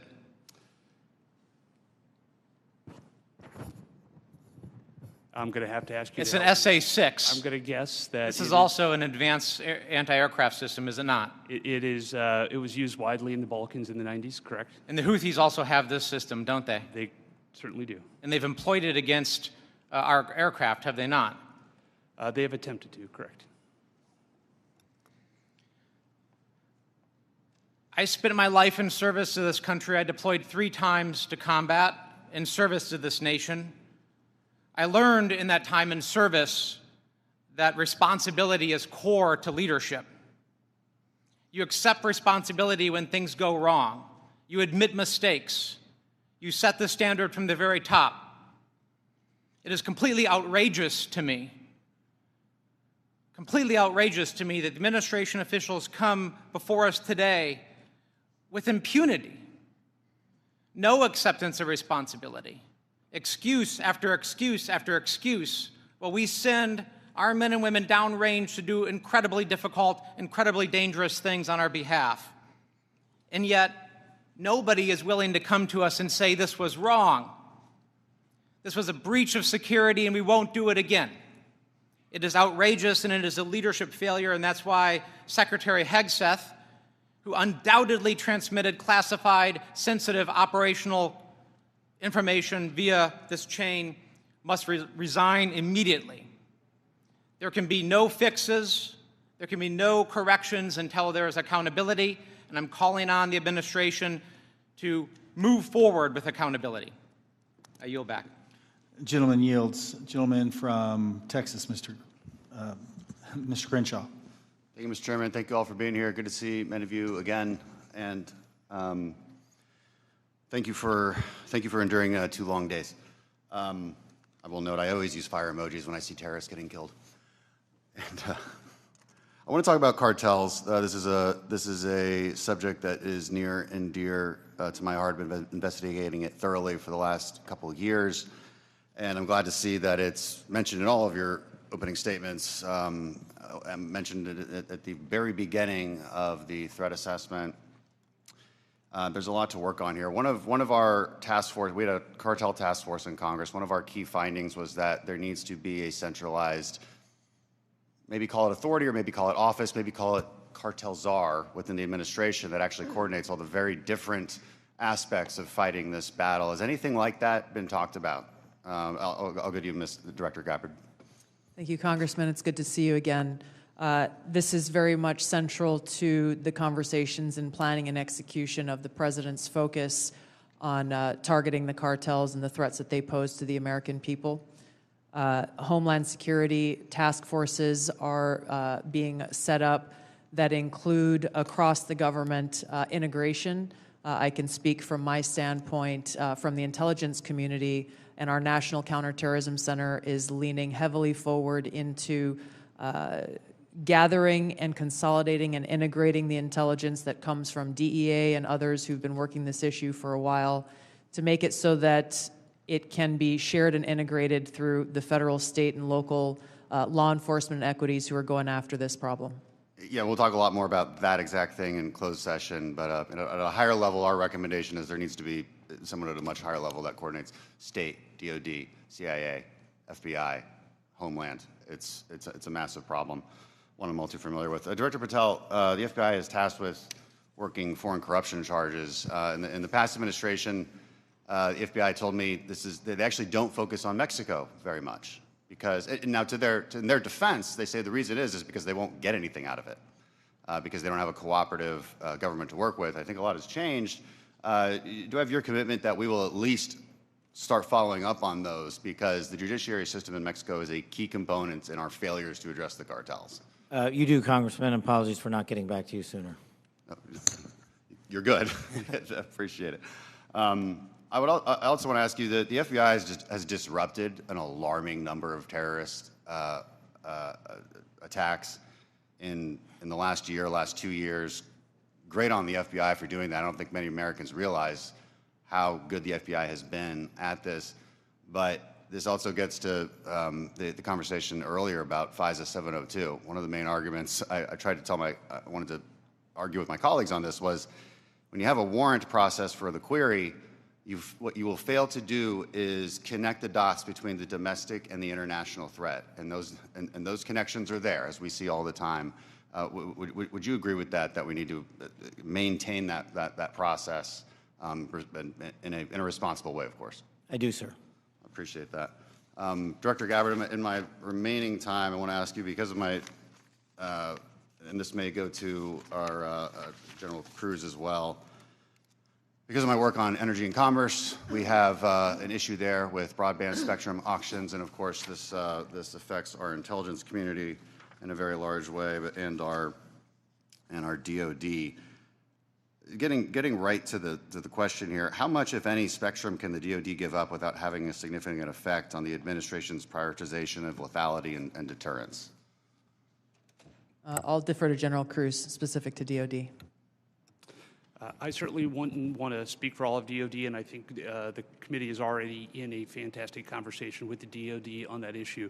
But broadly, what I would say is DoD has laid out the portions of the spectrum that it believes for both operational capabilities, and in closed session, I am more than happy to walk you through from the intelligence portion of the mission that we do. There are two different portions of the spectrum. We often talk about one, but not the other, and in closed session, I'd be more than happy to tell you why the other portion of the spectrum is important to national security. Sure, and the details are obviously classified, but we can talk about X and S spectrums and get a better idea for the public about, because the public would benefit from telecom having the ability to use some of these. When we look at 5G networks, 6G networks, so it's a conversation that we need to have and a much longer time to do so, which I've run out of. So I yield back. Thank you. Gentleman yields. Dr. Barra. Thank you, Mr. Chairman. You know, I associate myself with the comments of my colleague, Congressman Crow. I'm deeply disappointed in how we're handling this breach of protocol and so forth. You know, every year at the beginning of Congress, we take an oath to office. You know, this is an awesome responsibility to be a member of Congress, to protect our country. We have no greater responsibility than to protect our homeland. And, you know, when I walk into this committee and the honor of being on this committee, I don't see Democrats and Republicans. I see folks that every day want to do the same thing.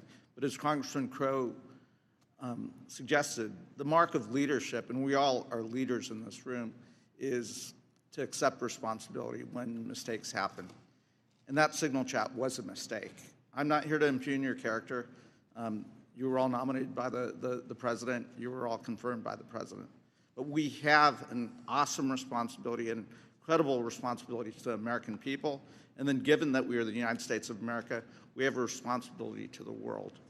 And this really was a breach of protocol. I'll take you at your word that we are going to do a full investigation of it. Our responsibility as oversight is to understand this breach, understand who leaked information, how that happened, and then hold those responsible. You know, I 100% agree with the chairman in his opening statement. He said, where trust is breached, those responsible need to be held accountable. So do I have, you know, Director Gabbard, we served together, we came into Congress together. Do I have your word, when this investigation is fully completed, we will get the full breadth of the investigation? Thank you, Congressman. That would be my intent. I will caveat that by saying that this is being conducted by the National Security Council. I've not gotten any indication that they would try to withhold that, but I can't speak for them. Okay. I also, you know, I see way too much politics when it comes to our national security and our national defense. We've got to keep politics out of this. We're not Democrats or Republicans. We're Americans. We're tasked with the responsibility of keeping our country safe.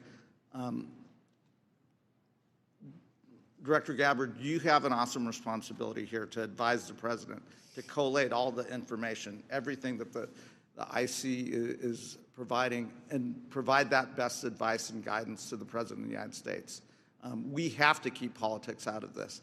Even if the President disagrees with this, if it goes against his personal wishes, if he's considering an order that potentially is unconstitutional or illegal or compromises our security, I want your word that you will always provide and give that honest advice to the President, even if it will make him angry.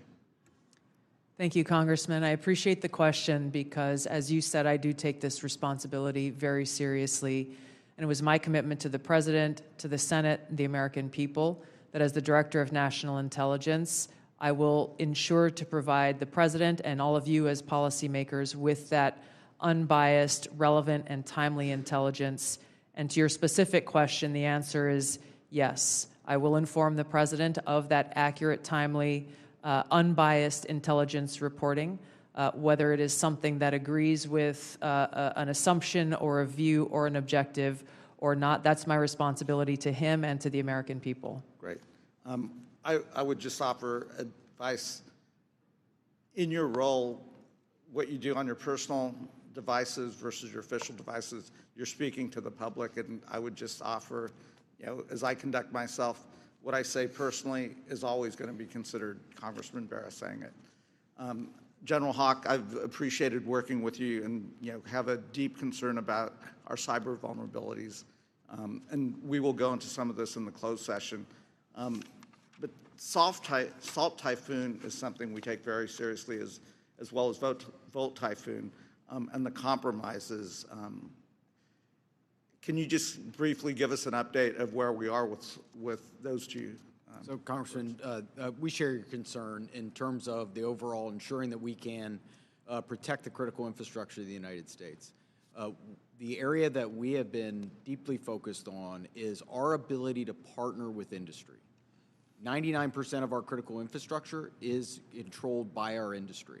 So our ability to bring government information to be able to understand what threats look like and the origin of those threats, help inform how industry can defend that and also create the necessary equipment to ensure that we're secure.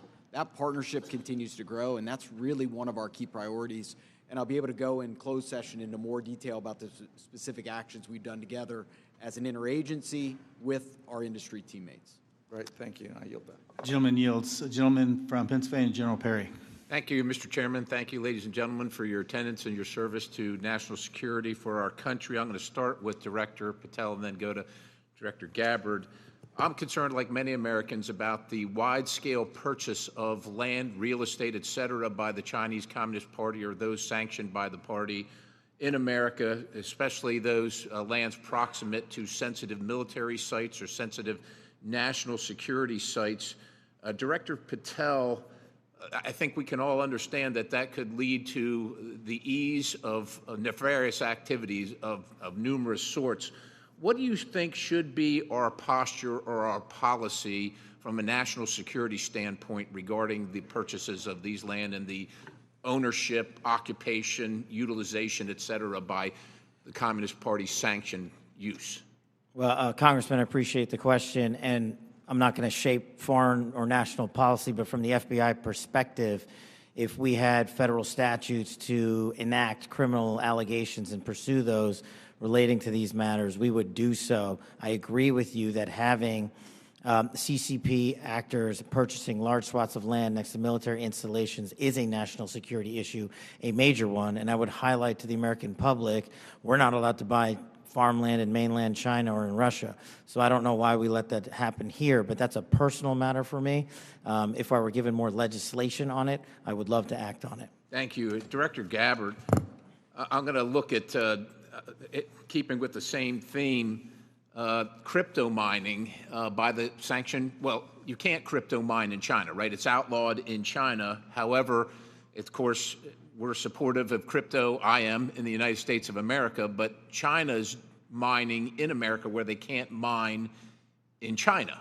And in particular, I'm thinking about one site where the mining was occurring close to intercontinental ballistic missiles. And CFIUS was tipped off by Microsoft. And of course, there are actions ongoing.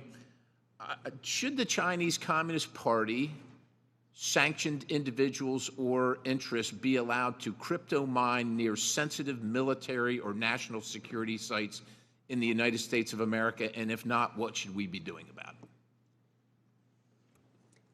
Thank you for your question, Congressman. I'm not fully aware and up to date on the specific example that you've mentioned, and I'll go and look into that and get back to you further. Right. Absolutely. Look forward to having the conversation with you. Broadly, this is obviously a concern, that any of these activities occurring near or around any of our military sites creates that potential national security risk and the potential for foreign intelligence collection.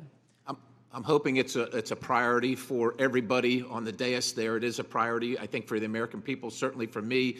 I want to move on in the time remaining with a related topic, which is the hundreds of incidents by predominantly Chinese students, oftentimes called gate crashers. So this includes the two gentlemen in uniform on the dais.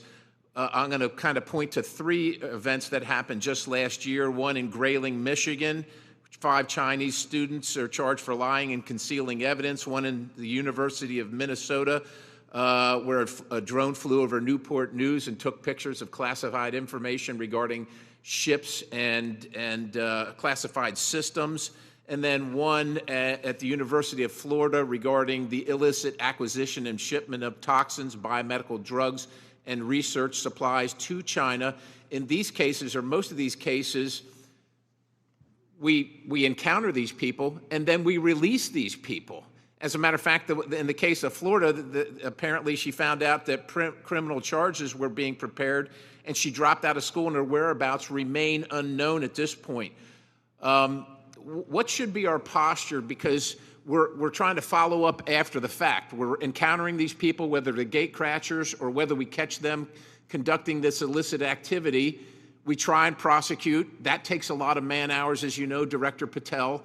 Is this the best policy, or is there something better that we can do? I mean, the Immigration Nationality Act of 1952 gives the Secretary of State the authority to revoke visas. But should these people be allowed to come to this country in the first place is the question, and what should our posture be? Anybody? In terms of the visa issue, I know that the administration is working on a policy, but to directly answer your question, anybody who utilizes the student visa program to come to this country to conduct criminal activity should never be allowed in this country. And anyone that's doing it here in the United States of America from an FBI standpoint will be vigorously investigated, and will use the expulsion or criminal process on them. I yield, Mr. Chairman. Gentleman yields. Ms. Plaskett. Thank you very much, Mr. Chairman, and good morning to the witnesses. First let me say that we do have to, in this committee, try as much as possible to remain nonpartisan as opposed to bipartisan. I can recall being that way when I was counsel on the House Ethics Committee, and it's a hard position to take.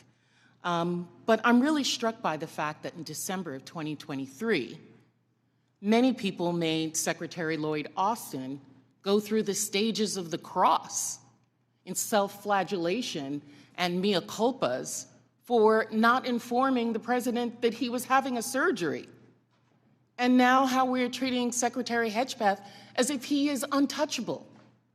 Mike Waltz, when he was a member of Congress, went in the Committee on Armed Services to talk about and slammed Austin for holding himself to a different standard than the American people.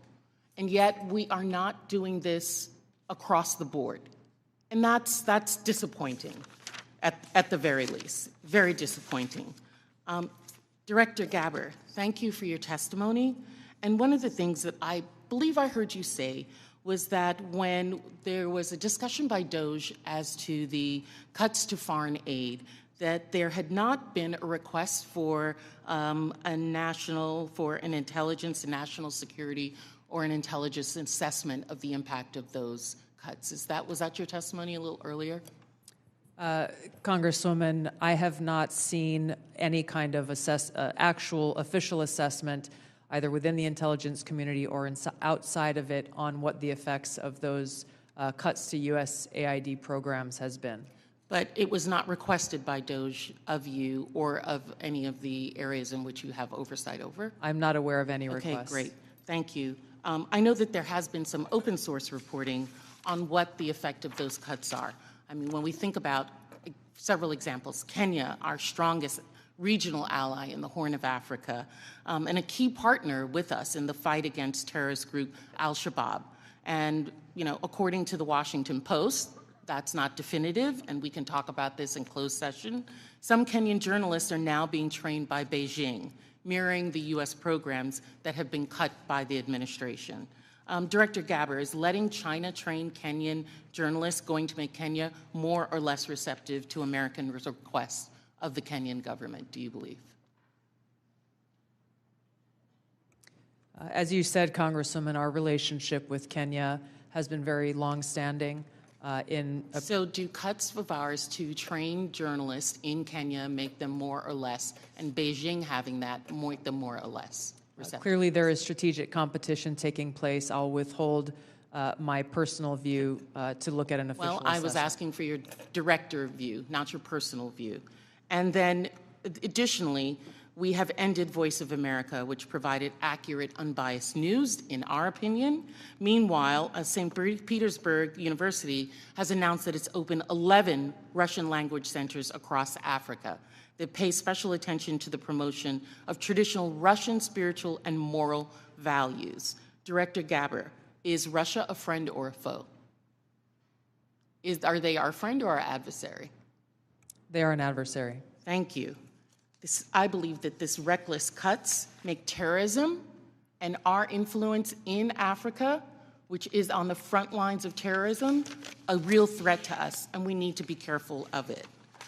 Director Patel, one of the benefits of being here kind of in the middle is I get to hear other people's testimony and the questions that are asked. I know that Mr. Carson asked you questions specifically about the counterterrorism division.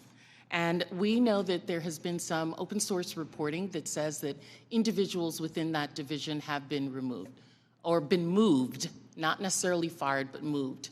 Do you know if that is correct? I don't have any personal information on that, but people within the CTD component, which is a large component of the FBI, move all the time. And have they been moved? Are you able to get that information to us, whether they have or have not been moved? I'll go back to my team and see who has been moved. If you have a particular interest, we'll share it with you. Of course, we have an interest in counterterrorism division and movement of individuals within that. Because one of the other things I'm concerned about is you have stated, I believe in other areas, that the disbandment of certain sections of the FBI related to intel and breaking up components. Can you explain to us how you intend to do that or what you would like to do and why? My intention is to reprioritize counterintelligence authorities and cyber capabilities to focus on violent crime and national security, and that's what I'm doing. The gentlewoman's time has expired. Thank you. The gentlewoman from Missouri, Madam Ambassador, Ms. Wagner. I thank you, Mr. Chairman, and I thank all of you for being here and for your continued service to our country. Director Ratcliffe, you have repeatedly stated that China is our top national security threat, and I agree. What was the biggest gap in intelligence collection toward China during the previous administration? Good to see you, Congresswoman. I think our collection against China as a hard target in the prior administration was lacking in several areas. I would say primarily in human collection and also with regard to the processing of open source information relating to China. I think part of that relates, Congresswoman, to the policies of the prior administration about treating China as a pacing competitor, I think was the word, as opposed to an adversary. So one of the things in my focus as CIA director, which carried over from my time as DNI, in seeing all of our intelligence, seeing that China is our greatest geopolitical threat, and focusing the CIA specifically more directly in all areas of our collection on China as a hard target. Well, and I'm grateful to hear you say the words open source. So as I hope that all of you may be aware, I am honored to be the chair of the new Open Source Intelligence Subcommittee for HPSI. It is the first time this committee has focused specifically on an intelligence discipline, I'll say. We established this subcommittee because private companies, researchers, and most importantly, foreign adversaries, as we speak, are taking full advantage of the explosion of commercially available information.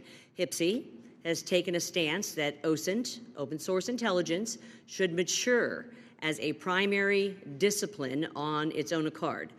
Director Ratcliffe, your agency kind of produces the lion's share, I'd say, of OSINT. Do you agree, sir, that open source intelligence should mature to be a primary discipline? Absolutely agree. So as you know well, Congresswoman, the CIA is the functional manager for OSINT, just as we are the functional manager for HUMINT across the IC. And OSINT, open source intelligence, reaches, frankly, policymakers as the most cited material in the President's daily brief as part of a long list of tailored production that we do. By a large percentage. But also, as you know, and as you've pointed out, Congressman, until recently, one of the greatest weaknesses with regard to OSINT was that the collection was so large that it was daunting for use by mission partners across the IC.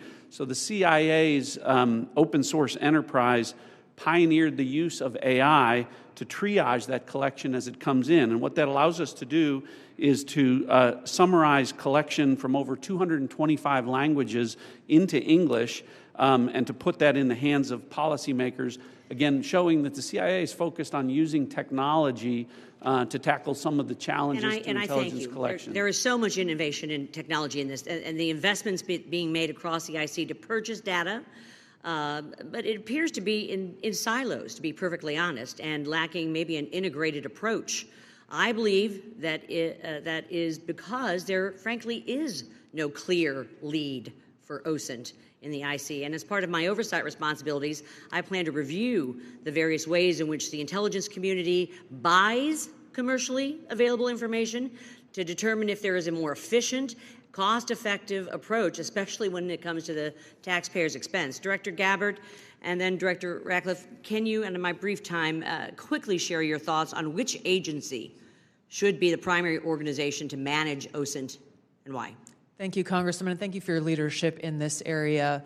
I look forward to following up with you in detail, but the Office of Director of National Intelligence is tackling exactly the problem that you've identified, that we have multiple elements across the intelligence community essentially wasting taxpayer dollars by contracting separately to get after the same collection of OSINT and commercially available intelligence. So this is something we're actively working on and look forward to working with you. And do you agree with Director Ratcliffe that this should be a key discipline? Yes, I do.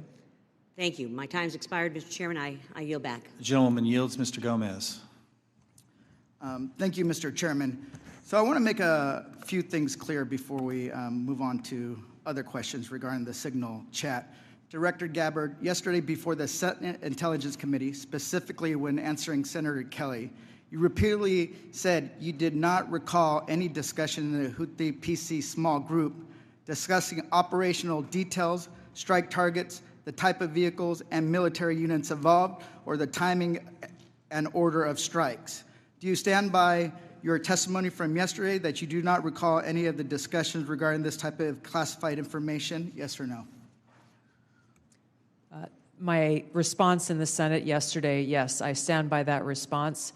Obviously, the release of the screenshots that came from that chat group today were a refresher on what happened. As I said earlier, I was not involved with that portion of the chat, so it did not come to my recollection yesterday. Thank you. So I take that as you stand by your do not recall yesterday stance when you were asked those questions. You've been in office 43 days. Director Ratcliffe has been in office 62 days. This was considered the first major military operation using lethal force of the Trump administration. Was this the first? This was probably the first time that you've been involved with a discussion like this on a thread. It was not discussing. You were not on a group chat discussing where we're going to go for lunch. You're discussing putting men and women of the armed services in harm's way. That's a major decision. So, and when did that happen? 10 days ago? Okay, I'll answer that. It happened 10 days ago. Here's the point. Like something of this magnitude, it's something that you would not forget.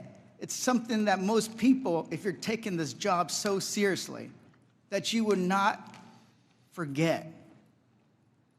I mean, since I've been on this committee, there's been days that I have woken up in the middle of the night from the things I learned in SCIF. So deciding to use military force is something hard to imagine. So the do not recall doesn't pass the smell test. It makes it's unbelievable that was the case. So that's what the American people don't understand. And I know a lot of folks in this administration were saying that they're going to take on the establishment and drain the swamp, but you have become that swamp in a matter of days, not weeks or months, days. So one of the things we're going to look into is what actually occurred, because the American people deserve a full accounting. Additionally, the main person who was involved in this thread that a lot of people want to talk to is Secretary of Defense Hegseth. And a lot of questions were brought up regarding his drinking habits in his confirmation hearing. To your knowledge, do you know whether Pete Hegseth had been drinking before he leaked classified information? I don't have any knowledge of Secretary Hegseth's personal habits. Director Ratcliffe, same question. Yes or no? You know, no, I'm going to answer that. I think that's an offensive line of questioning. The answer is no. I find it interesting that you want to. I'm going to answer. You asked me a question. Do you want an answer? No, listen. You don't want to focus on the good work that the CIA is doing, that the intelligence community. Director, I reclaim my time. Director, I reclaim my time. Here, I have huge respect for the CIA, huge respect for our men and women in uniform. But this was a question that's on the top of minds of every American, right? He stood in front of a podium in Europe holding a drink. So, of course, we want to know if his performance is compromised. If people were asking if the General Austin was compromised because of a heart issue, was his performance compromised because of a successful strike? Back. Mr. I bring my You want to know? You want to talk about accepting responsibility? Do you think you should accept responsibility for a successful strike to make Americans safer? You want to focus on? I reclaim my time. So here's the thing. This is serious. As somebody, we've been briefed in this committee about using Signal. One of the things they basically said, the most secure phone call, the least secure text messaging. And we know that your people, Russians, Chinese, are on your phone. Gentleman's time's expired. Gentleman from Virginia, Mr. Klein. Thank you, Mr. Chairman. I'm going to give the director the ability to respond without being interrupted by his questioner. I appreciate that, Congressman. I guess, you know, just a general reflection here, again, that for the last 2 days, members of the intelligence community have been asking questions about a signal messaging group and not asking questions from Democrats either in the Senate or the House on China, Russia, Iran, and the real threats that are going on to the United States. And you can say that you care about the good work that agencies are doing like the CIA and that you care about 140 stars on the wall, but no one's asked me about my second day on the job here, where I lit the fuse that led to a foreign government participating with us to capture one of the senior planners of the Abbey Gate bombing that killed 13 Americans. And in the process, we worked with a government that previously hadn't, that hadn't cooperated with us on counterterrorism matters. Or the fact no one has focused on that within an hour of that taking place, I was on the phone with Director Patel, and a few hours later with Attorney General Bondi, working together, the IC and the FBI working together to bring this person home in less than a week. Unprecedented success for the intelligence community and the law enforcement community. Exactly representative of the kind of work that we should be doing and the kind of work that an oversight committee should be asking about. But instead, we're getting questions about whether or not someone has drinking habits. And, you know, I just wish in an annual threats hearing where the American people want to hear about threats, that's what we would be talking about. Thanks for the opportunity to clarify. Absolutely, Director. I want to thank you and all the people who work with you and all the witnesses and the men and women, the brave men and women who are putting their lives on the line each and every day for this country. And to the military as well, we are grateful and we recognize the sacrifice and dedication. Director Ratcliffe, you talked about China being our top national security threat, and I want to go to what really is the most active and persistent threat. It's related to cyber. It's related to the People's Republic of China cyber activities, Volt Typhoon, Flax Typhoon, Salt Typhoon, targeting U.S. critical infrastructure, targeting critical infrastructure overseas, compromising U.S. telecommunication companies, and I want to ask Director Gabbard, there are also regular compromises of government networks in the defense intelligence base. The Chinese are acting with impunity in targeting the United States. Clearly, the last administration had no effective deterrent strategy. Considering a whole-of-government approach to leverage legal export control, trade, and other levers, is there more that the U.S. can be doing to deter China's cyber aggression? Thank you, Congressman, for your question. In short, the answer is yes.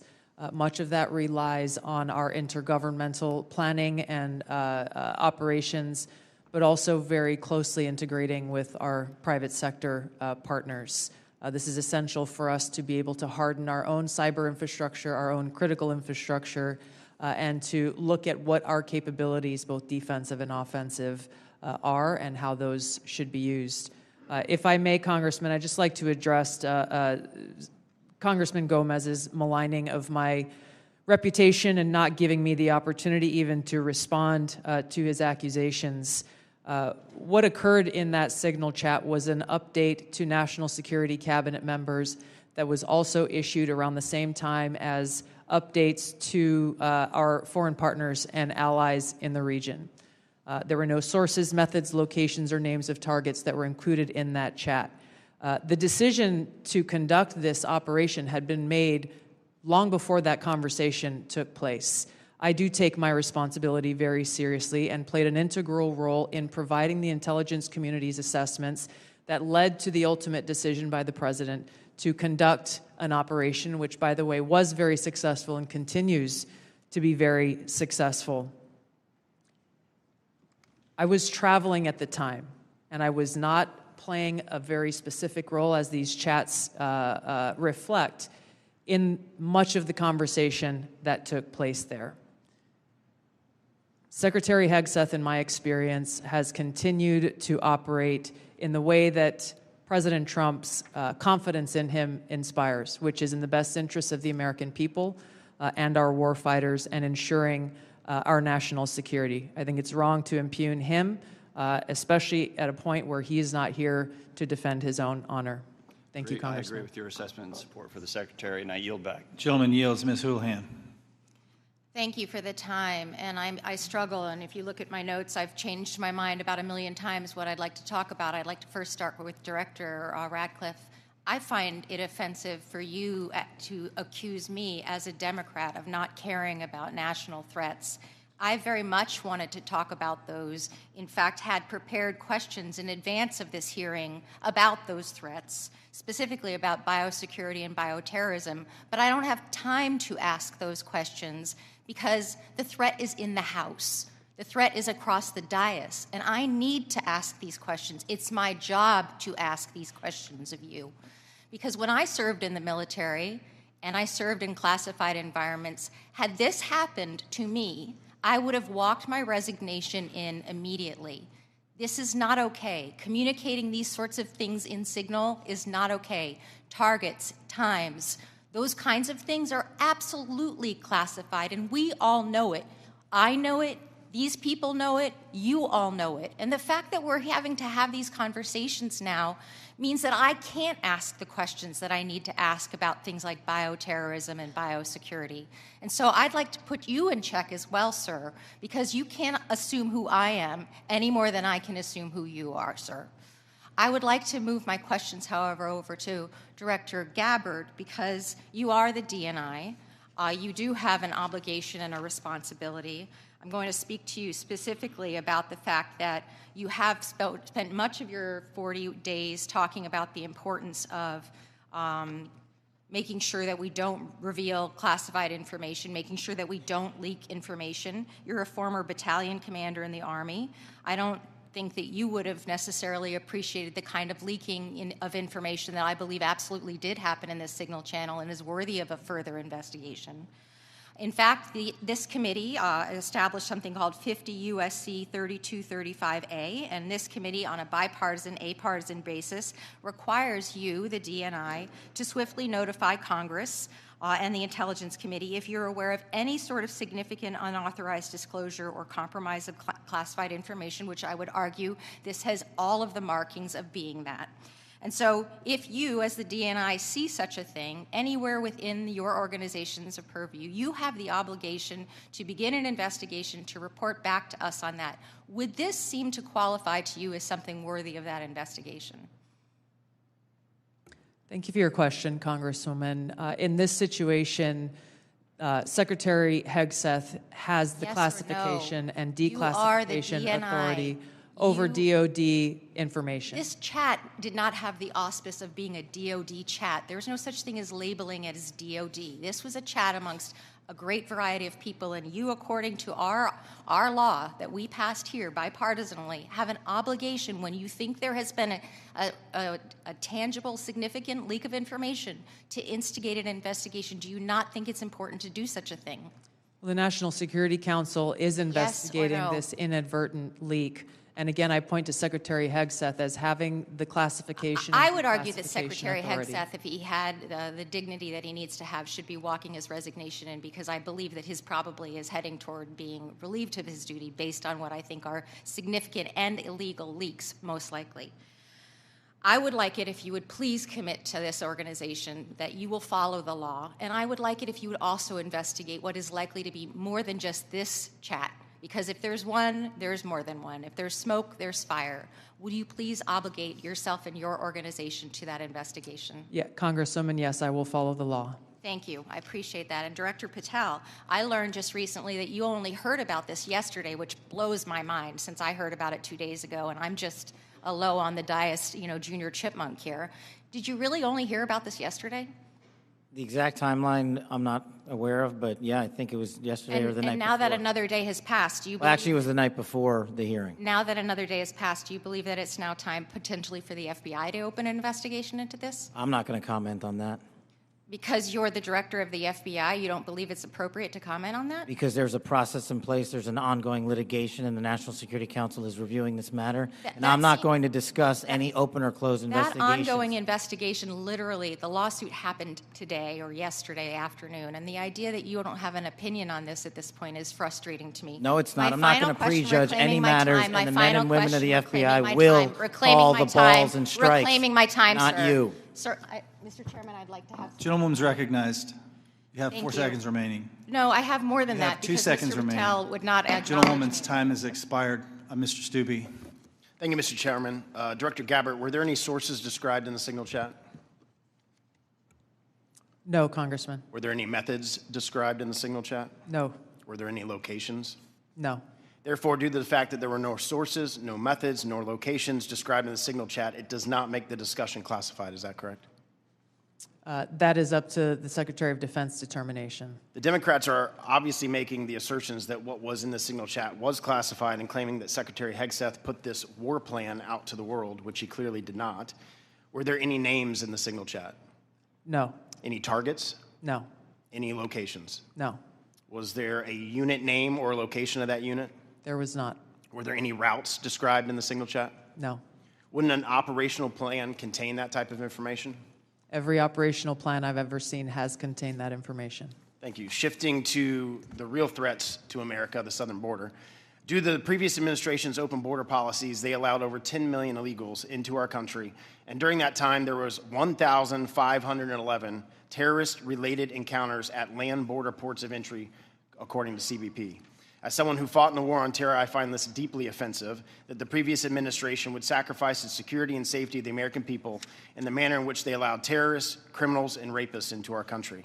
In your testimony, you state, and I quote, based on the latest reporting available for a year-long period ending October 2024, cartels were largely responsible for the deaths of more than 54,000 U.S. citizens from synthetic opioids. A lot of those citizens are from my home state of Florida. Cartels, narco-terrorists, and other violent transnational criminal organizations have violated the territorial integrity and sovereignty of the United States and have also fueled human trafficking and the opioid epidemic that many of my fellow Floridians have witnessed for far too long. I applaud President Trump and his swift decision to designate the narco-terrorists and Mexican cartels as foreign terrorist organizations, and I want to thank each of you for making this a priority to fight against Mexican cartels, traffickers, narco-terrorists that have been responsible for killing hundreds of thousands of Americans. For every narco-terrorist and cartel member violating our sovereignty, poisoning the American people with fentanyl and other illicit opioids, know this, your days are numbered, and know that the full force of the U.S. government will soon address your atrocities once and for all. Director Patel, it's no secret that there is a growing presence of Mexican cartels operating fentanyl synthesis labs just over our border. Just last year, the CBP estimates that more than 21,000 pounds of fentanyl was seized at our borders. That is enough to kill more than twice the population of the world, of our country. What actions are you taking to strengthen the FBI's fight against illicit fentanyl within our borders? Thank you, Congressman. It's good to see you. We have made it a priority at the FBI because fentanyl and illegal narcotics kill an American citizen every 7 minutes. That is a national security crisis, not just at the southern border, but at the northern border. And the Mexican cartels, along with their illicit partners in the CCP and other adversarial countries that are doing harm, are not just taking the fight down south, but they're bringing it up north. So we need to be more vigilant as to what's coming in through our northern border as well. Known and suspected terrorists are flowing in through our northern border more than they are our southern border, I would say, because of the successes we've had in closing the southern border. But when it comes to specifically to fentanyl, we are making, to date, since January 20th, 383 kilograms of seizures of illegal fentanyl, which is enough to kill 29 million Americans. And other than enhancing border security measures, what would be the most worthwhile action the United States could take to eliminate the cartels and stop the flow of illicit fentanyl? I got one answer for you. They're making the precursors in mainland China, and we don't have the authorities to go after that fight there, and we need to take it head on. Because without the chemicals and precursors, there is no fentanyl, and they are moving that material around the world and into the United States too freely.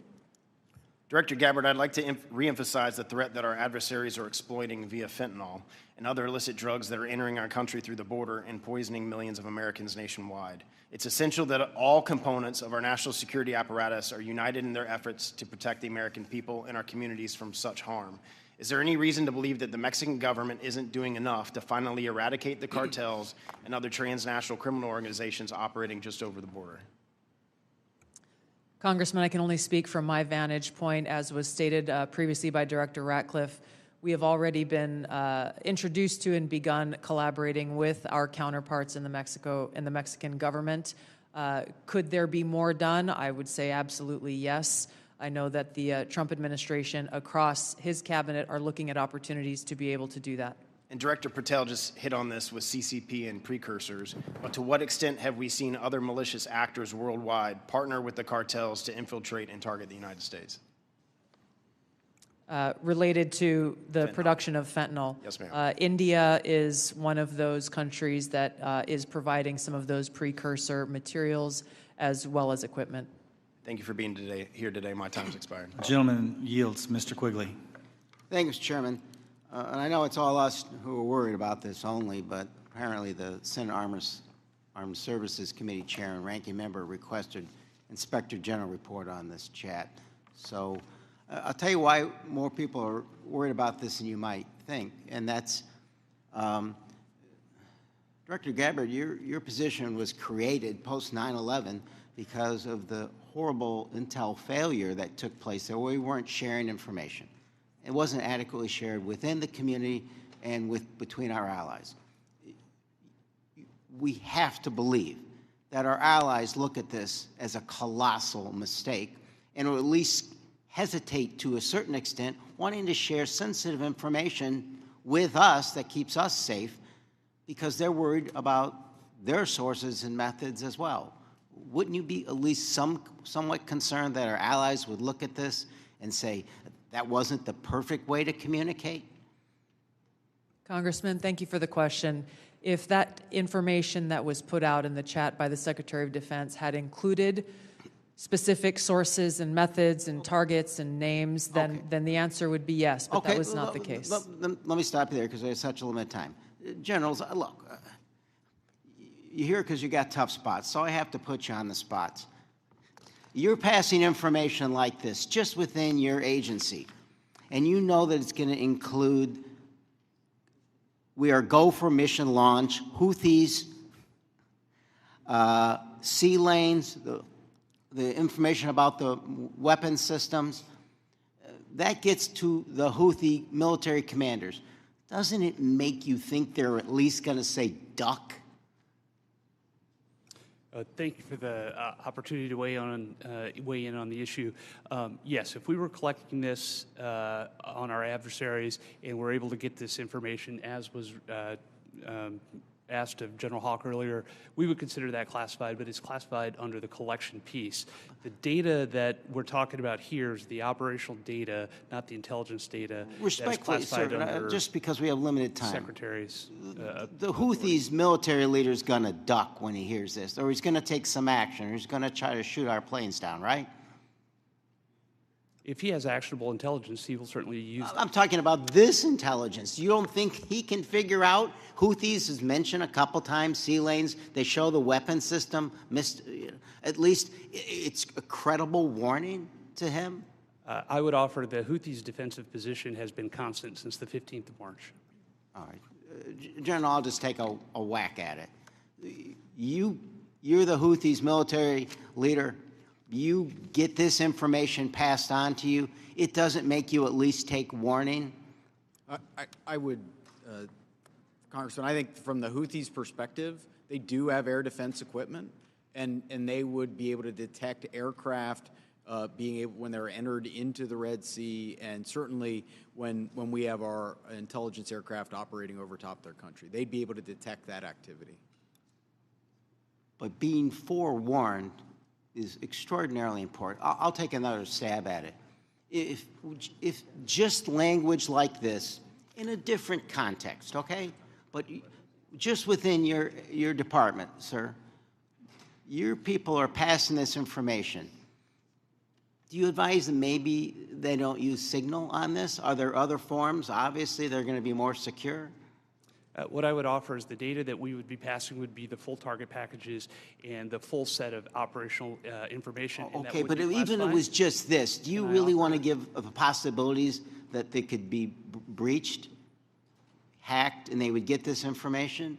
Wouldn't you, even with just this, sir, respectfully, wouldn't you want to use a more secure means of communicating? I think what I would offer are two things, and hopefully they're helpful to you. One of them would be, in addition to that full package that we would talk about, when the Secretary extracted individual details from that and provided those on signal, whether individually or in aggregate. That is his decision of what is classified and what is not from an operational aspect. And that's probably the most important relevant piece to there. And I would echo what we've said before. It's the Secretary's authority for the Just give me, there's more secure ways of communicating any of this, right? There are, and our adversaries have General, various there are, abilities right? to intercept.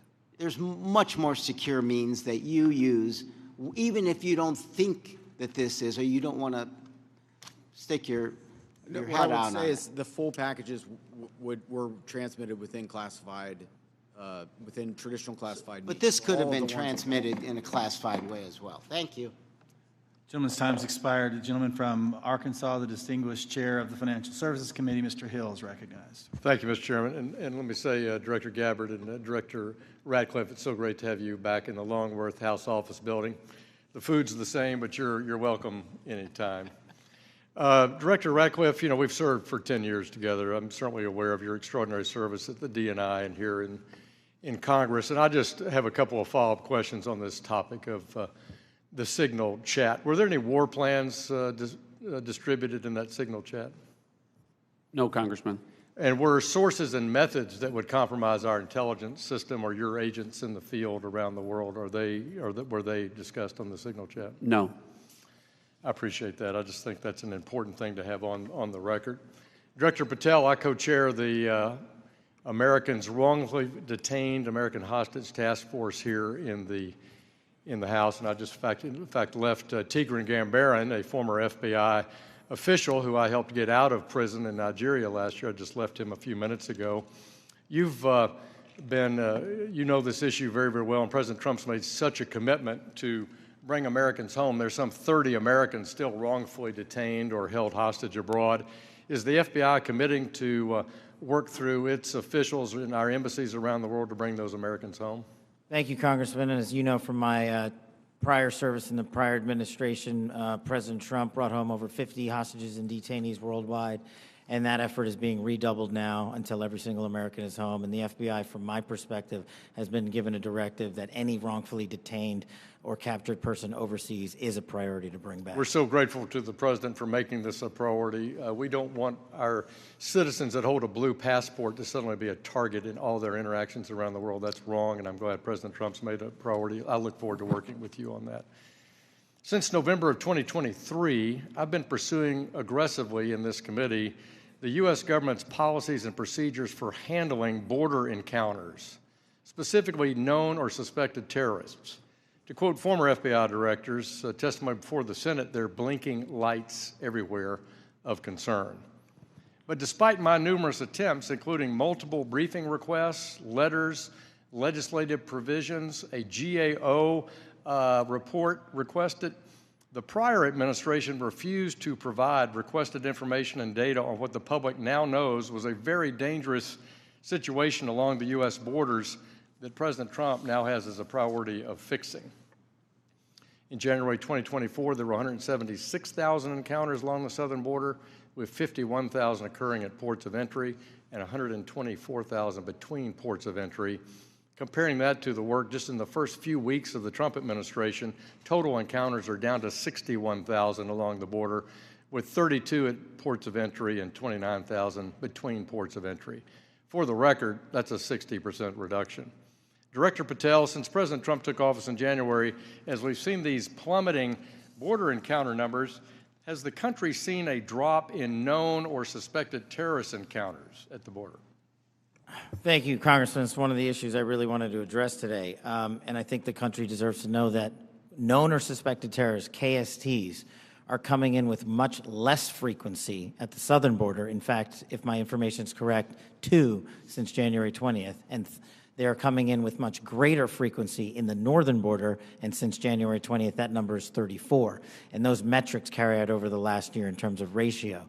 So what it tells me is that known or suspected terrorists, the individuals that want to do the most harm to this country, are utilizing the northern border, and we got to refocus assets up there. Yeah, which I think is good. And I'm glad the prior administration did declassify the ISIS arrests in Philadelphia and did declassify the a citizen that was coming across the northern border to do harm on Election Day. That's good, but we have much more to do. And Director Gabbard, I need your help working with your colleagues here. It's this idea of requesting coordination between Director Patel, Secretary Noem, and the committee with fused data on known or suspected terrorists.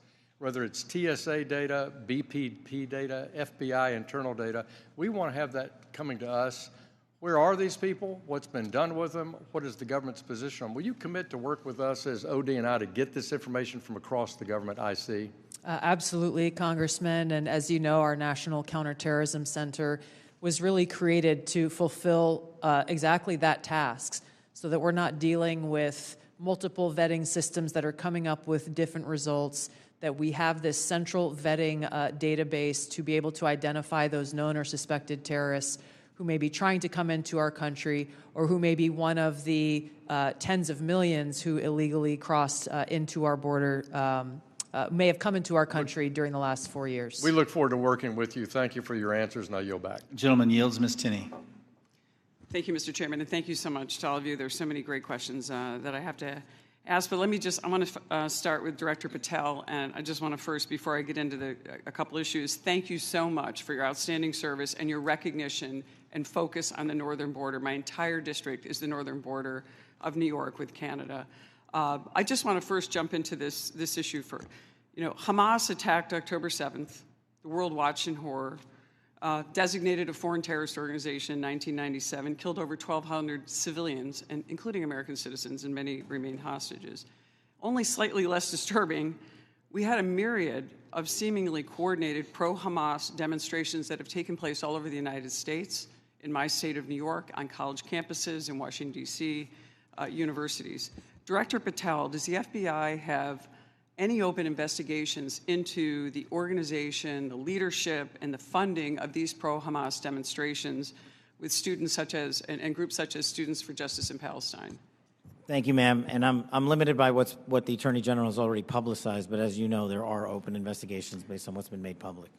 Okay. Has the FBI uncovered any evidence of foreign support for these Hamas demonstrations, including, other than Iran, any of these groups I might mention, like Students for Justice in Palestine, anything that's open source that we can talk about? That's still ongoing. Thank you. Director Gabbard, thank you so much for your service. It was great to serve with you in Congress as well, and work so much on wonderful veterans issues. My son's also a Marine major, and so we appreciate the service of everybody here. Let's keep in mind, obviously we're in open session. Do you have anything or ongoing intelligence to suggest there's foreign support from governments, non-government groups, and individuals that have helped these pro-Hamas demonstrations all across America, including on university campuses? Congresswoman, there are some assessments that reflect that, and we can talk about that in the closed session. Great, thank you so much. And now I want to get back to Kash, Director. Great work on the northern border. I'm one of the co-founders of the Northern Border Security Caucus, and your information has been tremendous. Once I got the district that I represent now, this sprawling, long district, the entire northern border is Canada. And as you say, 358 suspects on the terror watch list. Almost 90% of the suspects on the terror watch list are coming across our northern border. I'd love to talk to you. What is the FBI doing specifically dealing with this northern border? And what access point are you? Who are you working with? Is there a way that we have got a way to handle this with the foreign terror threats? And I say this in light of my district specifically, where New York State, led by Democrats, by the way, is notorious for their unwillingness to work with law enforcement. Under Governor Cuomo, we cut off the ability. I know Congressman Quigley talked about working together after 9/11. The state hit hardest by 9/11. And Governor Cuomo put in a law that prohibited law enforcement from working together in 2019. What are we doing so we can work with New York, the government and others, to make sure that this doesn't happen across our New York northern border? Well, one, and this is out of my lane, but what we need to be doing is working with the Canadian government because they sit on top of our northern border. We do have the problem of tyranny of distance and sheer geography as compared to the southern border, but when we were told that the Mexican government would not work with us, we overcame that hurdle, and we've seen the immediate results, as I highlighted to your colleague, about northern border contacts with KSTs versus the southern border. The other thing we can be doing is working across every northern border state who has a geographic border with Canada and their local and state affiliates, which we are doing at the FBI, but it is such a vast enterprise that we would need a huge increase in resources to cover down on that the way we do in Mexico.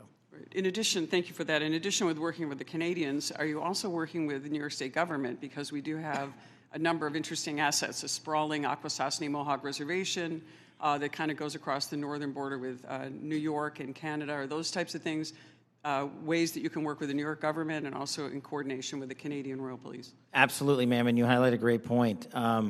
A lot of the northern border touches upon tribal lands, and we need to work with tribal leaders throughout the country as effectively as we do with state and local governments, and at the FBI we're doing just that. Thank you so much, and I really appreciate all of your service, and I yield my time back.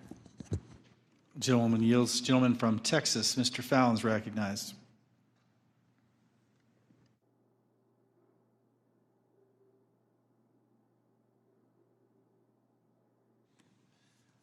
Thank you, Mr. Chairman. I appreciate it. Director Patel, many of us had grown, increasingly alarmed at the sheer number of foreign nationals we're seeing caught spying on our critical infrastructure or, near sensitive sites in the country. One example is a Chinese national who's flying a drone, allegedly flying a drone over Vandenberg and taking pictures of the base. He was arrested in the San Francisco airport not that long after.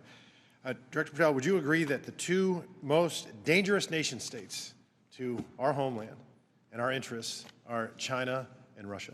Yes, Congressman. So it would stand to reason that we should pay particular attention when foreign nationals from these two countries, who we've already established are the greatest threats to our country now and in the future, when they try to sneak into our country illegally. Absolutely, sir. Can you speak on the illegal migration we see from Russia and China and the differences that we saw from the first Trump administration to the Biden administration? Well, one, the problem you have when you have an effective resolution to that set of issues is that the enemy adapts.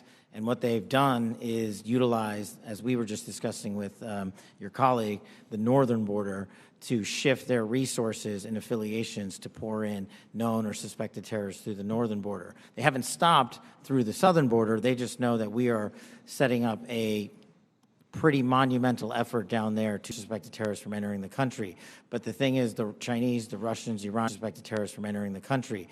But the thing is, the Chinese, the Russians, Iranians, and other adversaries are utilizing their partners, just like they are doing in terms of how they move illicit fentanyl precursors into this country. They're moving humans in the same fashion, and we need to treat it as such. Did you see an increase from the first Trump administration to the Biden administration on Russian and Chinese nationals crossing the border? Did it increase or decrease?